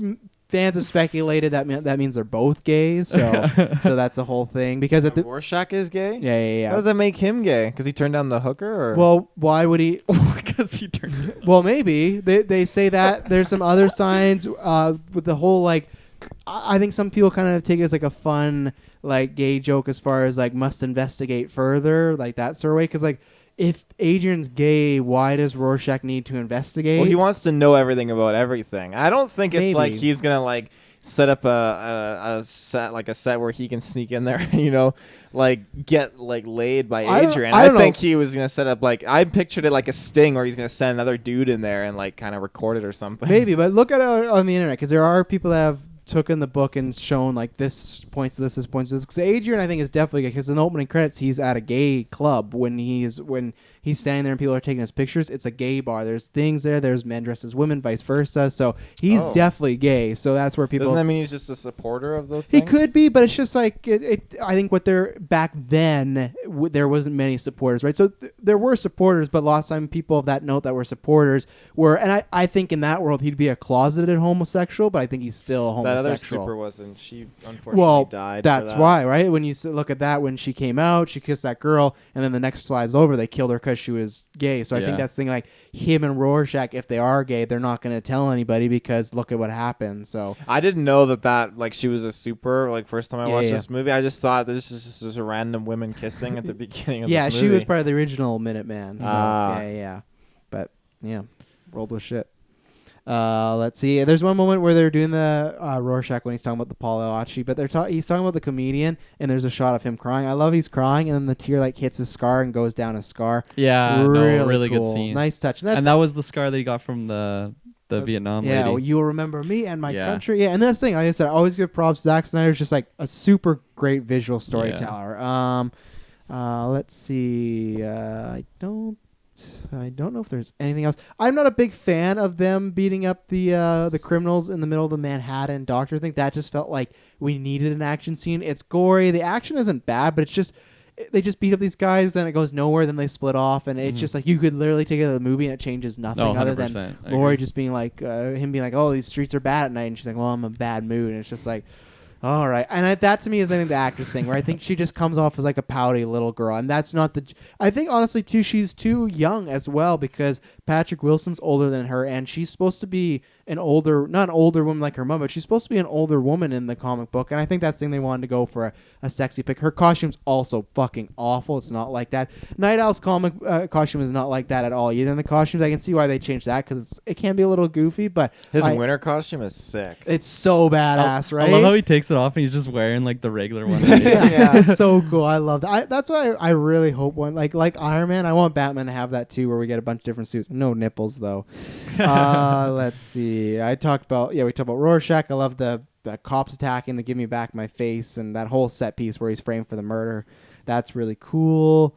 And then we talked about a little bit, but that sex scene in the Archie, it's just, I think it's just long and it's just cheesy, and I think they're going for like a central like awakening of they both have these superpower moments and these superheroes, and they're just like it's just adrenaline. But I think it just I don't think it played right. I think it played instead of like a sexy, like almost loving scene, it came off as like softcore porn, and I think the song choice doesn't work, and I think like when like there's an orgasm and someone hits the Archie button and flames go, and you're just like, all right, like what type of movie is like it for me sometimes that sex scene doesn't feel like it fits in this, but at the same time it feels like it does because it's like a weird type of scene, and that's haven't you, Zack Snyder. Well, haven't I? What is this question? Yeah, hold up. I'm not gonna say that. That's an after 9. No, say it. No, we're here. You can't leave them hanging. Come on. Okay. Have you ever orgasmed in a superhero ship?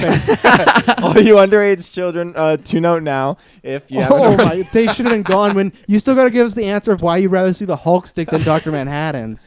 They should have tuned out now by then. But what's your question here? I was gonna say, haven't you just been in a situation where you just give no hells or whatever? You smash your hands down something, like you don't care if the mattress is making noise. No, you're just going to town. The mattress is making more mattress. I agree. I just think it's cheesy that like flame shoots out of the ship, and then you have like Bernard and some guy at the street like looking like at Archie like what's going on that ship. It's just they couldn't see the ship. They just saw like light, like well, they saw the flames though. They didn't see flames. They just saw the clouds were turning orange a little bit. I just think it's cheesy. I don't think if you have that same scene, she slams her hand just down on the controls and nothing happened. That's fine. It shows some passion, but her hitting the button on the time and definitely cheesy. I thought that was definitely like that whole scene. I was definitely like on my phone. It's cringy. Like, it goes on for a while too. The cringy, undressing and everything like that. Just and that's multiple positions. Oh yeah, there's just like a full on just zoom in on Patrick Wilson's ass and stuff like that, and I'm not opposed to it, but it's just like that, and then it's a panning shot to his ass, to her legs. I'm just like, okay, I guess, but they just hit that spark. They're all adrenaline after, Sometimes when you're in that adrenaline moment, it just hits you. It's like, woof. I'm not saying that you take the wrongs. That's not my problem with the scene. I just think the scene is not done well. Yeah. I know. Okay, so before we rate this movie and give overalls, why earlier when I said you don't see the Hulk screen dick around, and then you said that would be better? Give me some context of why seeing the Hulk be naked versus Dr. Manhattan is better. This is probably our most R-rated Geefers episode we've ever done. We've talked about Batman porn. We've talked about dicks. we've talked about so much stuff. Well, first of all, we've almost already kind of seen the Hulk naked in this sense. We saw his butt. Thor, yeah, we saw his butt, which wasn't that bad. Now, I'm sure the front isn't that bad. I think the front, when you see it... I'm sure the Hulk stick isn't that bad. I feel like it's like in such a situation where you could just laugh at it, like, because I don't know, Thor Ragnarok made a joke out of it, so I feel like when you're watching it, it's like a third leg, and you could, find it humorous.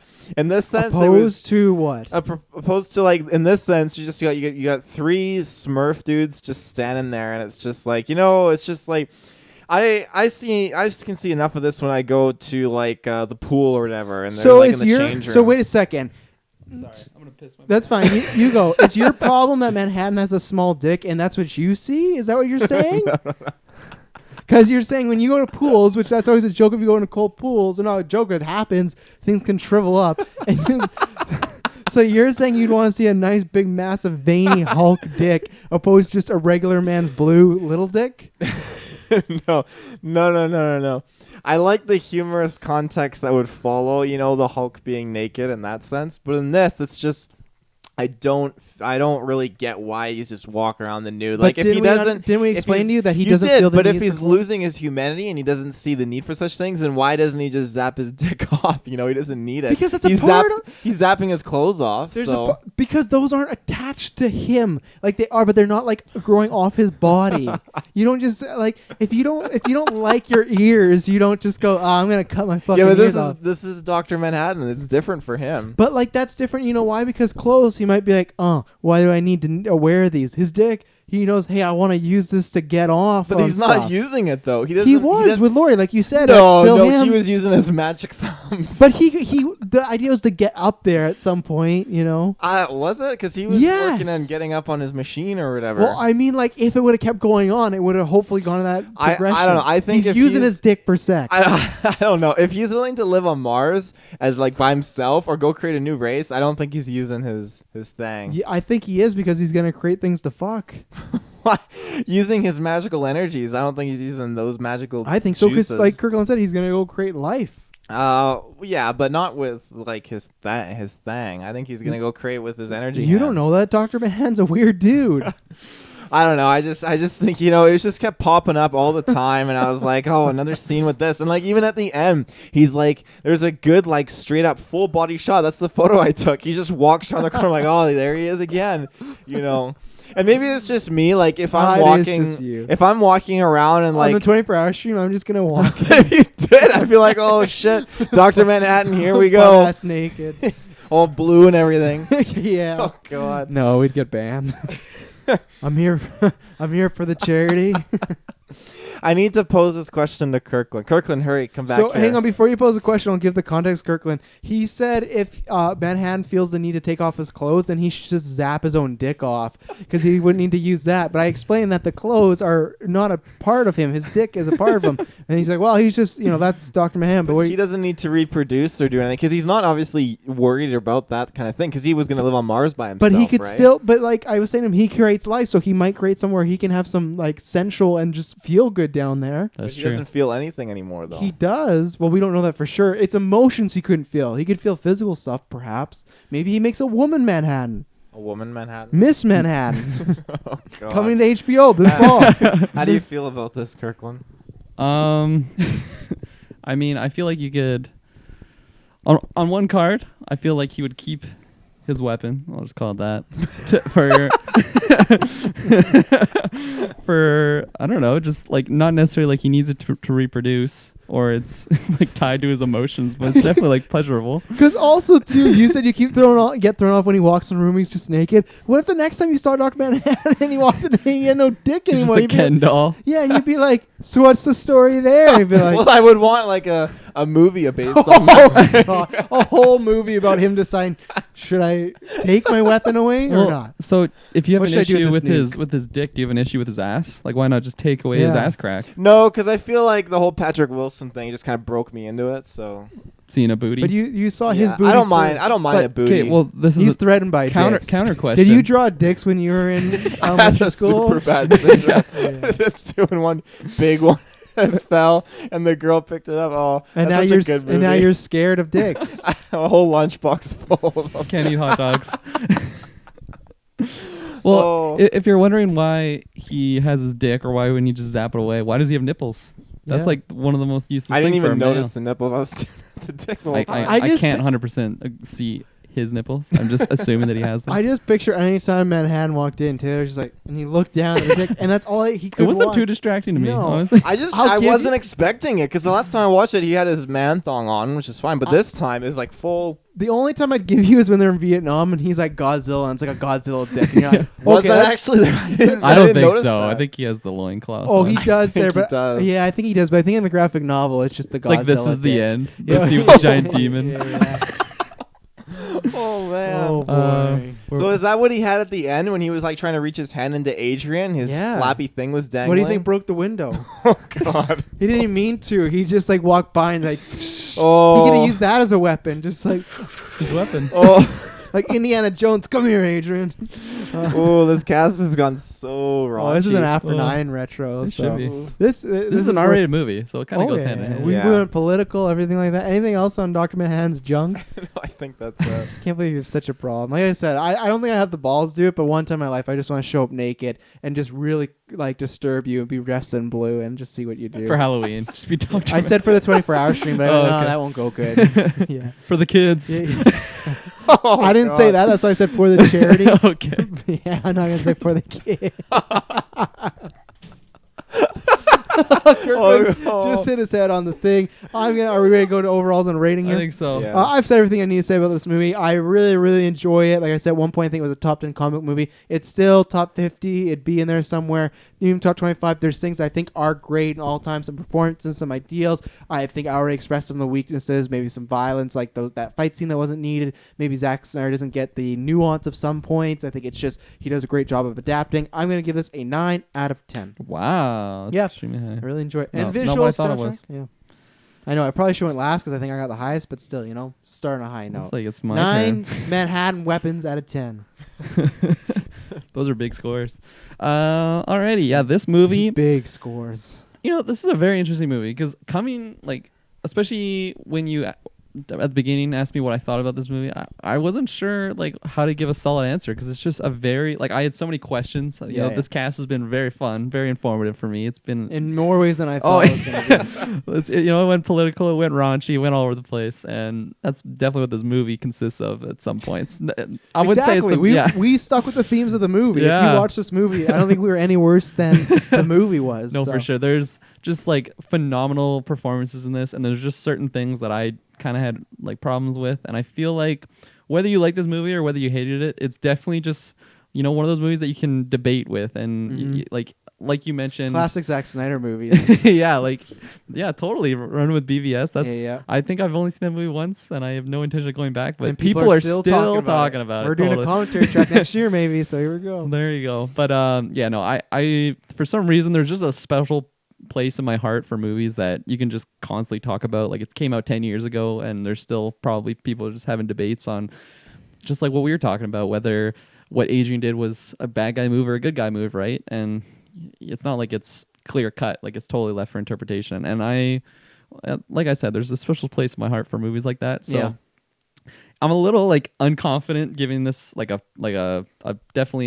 definitely a solid number rating or The something. score has an asterisk by it. Yeah, right? no, 100%. Because just us talking about this, I want to rewatch this movie now. I want to just have a different perspective going into it of kind of, I don't know, the knowledge of what the comedian is at the end, what Dr. Manhattan turns out to, I don't know, his decisions and just the play on his emotions and stuff. So as of right now, I think I'm going to give it an 8 out of 10, which is higher than what I came with. I think when I was coming here, again, I didn't have a solid number in my mind, but I think I was sitting 6 or 7 just because there's certain things that I didn't. It's not a perfect movie. No, for sure. But just like we've already talked about. Sorry. Oh, I was gonna say, I don't even think some of the non-perfectness is the length. It is a long movie, but I don't think it's it's long. I think there are problems in the movie that would be there whether it's long or not. Even the 2.5 hour one had problems 3 hours. So yeah, no, totally. But some standout character performances. Rorschach, I just fell in love with that character. The actor just did such a phenomenal job in that. And then Billy Crudup as am I saying his name right? I believe so. Crudup. It's sounding good Something to me. Thank you for giving me the benefit of the doubt.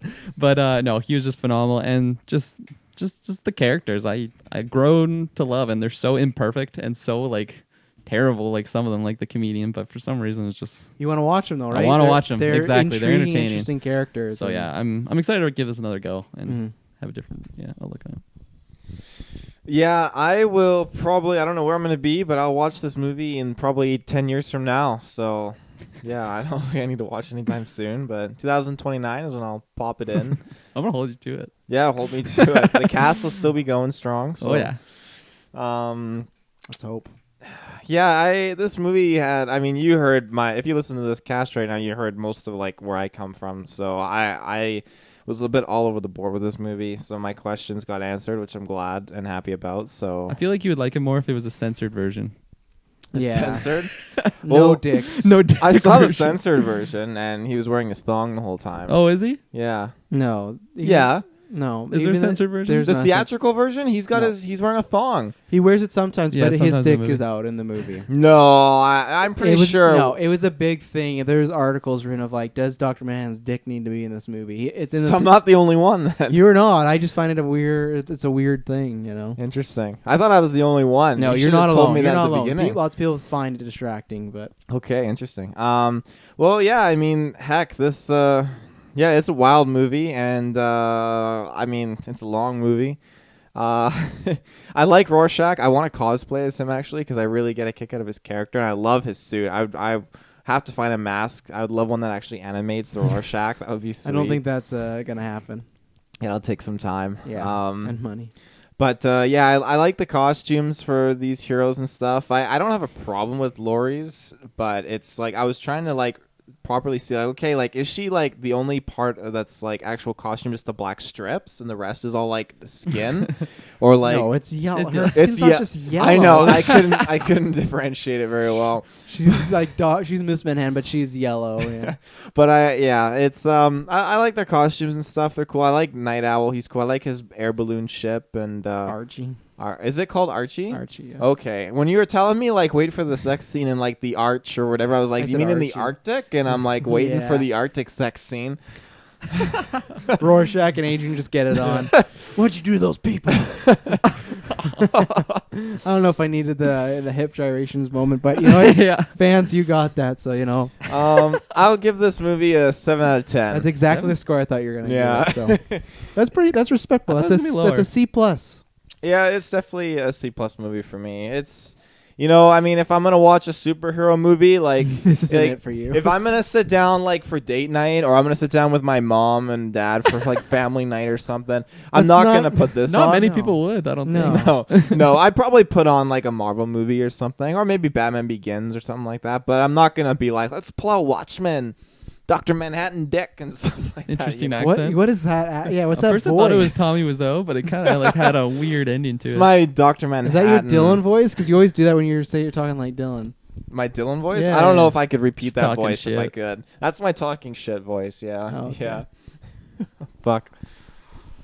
Oh. Ladies and gentlemen, we just reviewed and retroed Watchmen. So yeah, with a TV show, who knows? I'm gonna watch it. I hope. Well, I don't know about you. You're in the wind. I definitely We'll want see. to. Kirkland now, watch yeah. it. So I don't know if we'll do a weekly review, but on our newscast, if we're watching it weekly, we'll breakdown, do like yeah. little reviews and whatnot. Because I think I'm gonna watch it all, but I think in those first 3 episodes they really need to deliver and show. But I like that it's that world. You got old. Yeah. You know, old Adrian. You got us, Lori in there. You got because they do this thing too where I don't know what it is, but there was like this parade and it was like Dr. Manhattan like toys and stuff like that. So I don't know what the deal is there. Yeah, So it'll be interesting to see like how much, I don't know, it's just like worth talking about for the first episode, whether we want to do like a weekly breakdown or obviously timing is a factor. yeah, that's why it could stop us. But Yeah. you know, we're gonna talk about it at least some Yeah. point. So thank you very much for tuning in to this. If you want anything we do here on video, or I'll just go down the description below. If you like what we do here, head over to Apple Podcasts, give us a review. We're trying to get to 200 reviews. We want written reviews, hopefully some nice 5 stars. That'd be nice. But written reviews are the ones we want. So if you enjoyed this, thank you very much. All the description down below. Please subscribe. We got tons of stuff. October to December is nuts. So you just want to just subscribe because you don't want to miss anything we're doing. So thank you very much for tuning in. And I guess we'll see you for Catwoman for the DC retro, and The end that is won't nigh. be boring. The end is, nigh. yeah. That was a good one. Or wouldn't we be saying the end is here because we're ending the cast? Well, end is nigh means it's like about to happen, right? True. The end is nigh. The end is nigh. You're It's supposed to say there that like before we say bye. Yeah. before we say bye.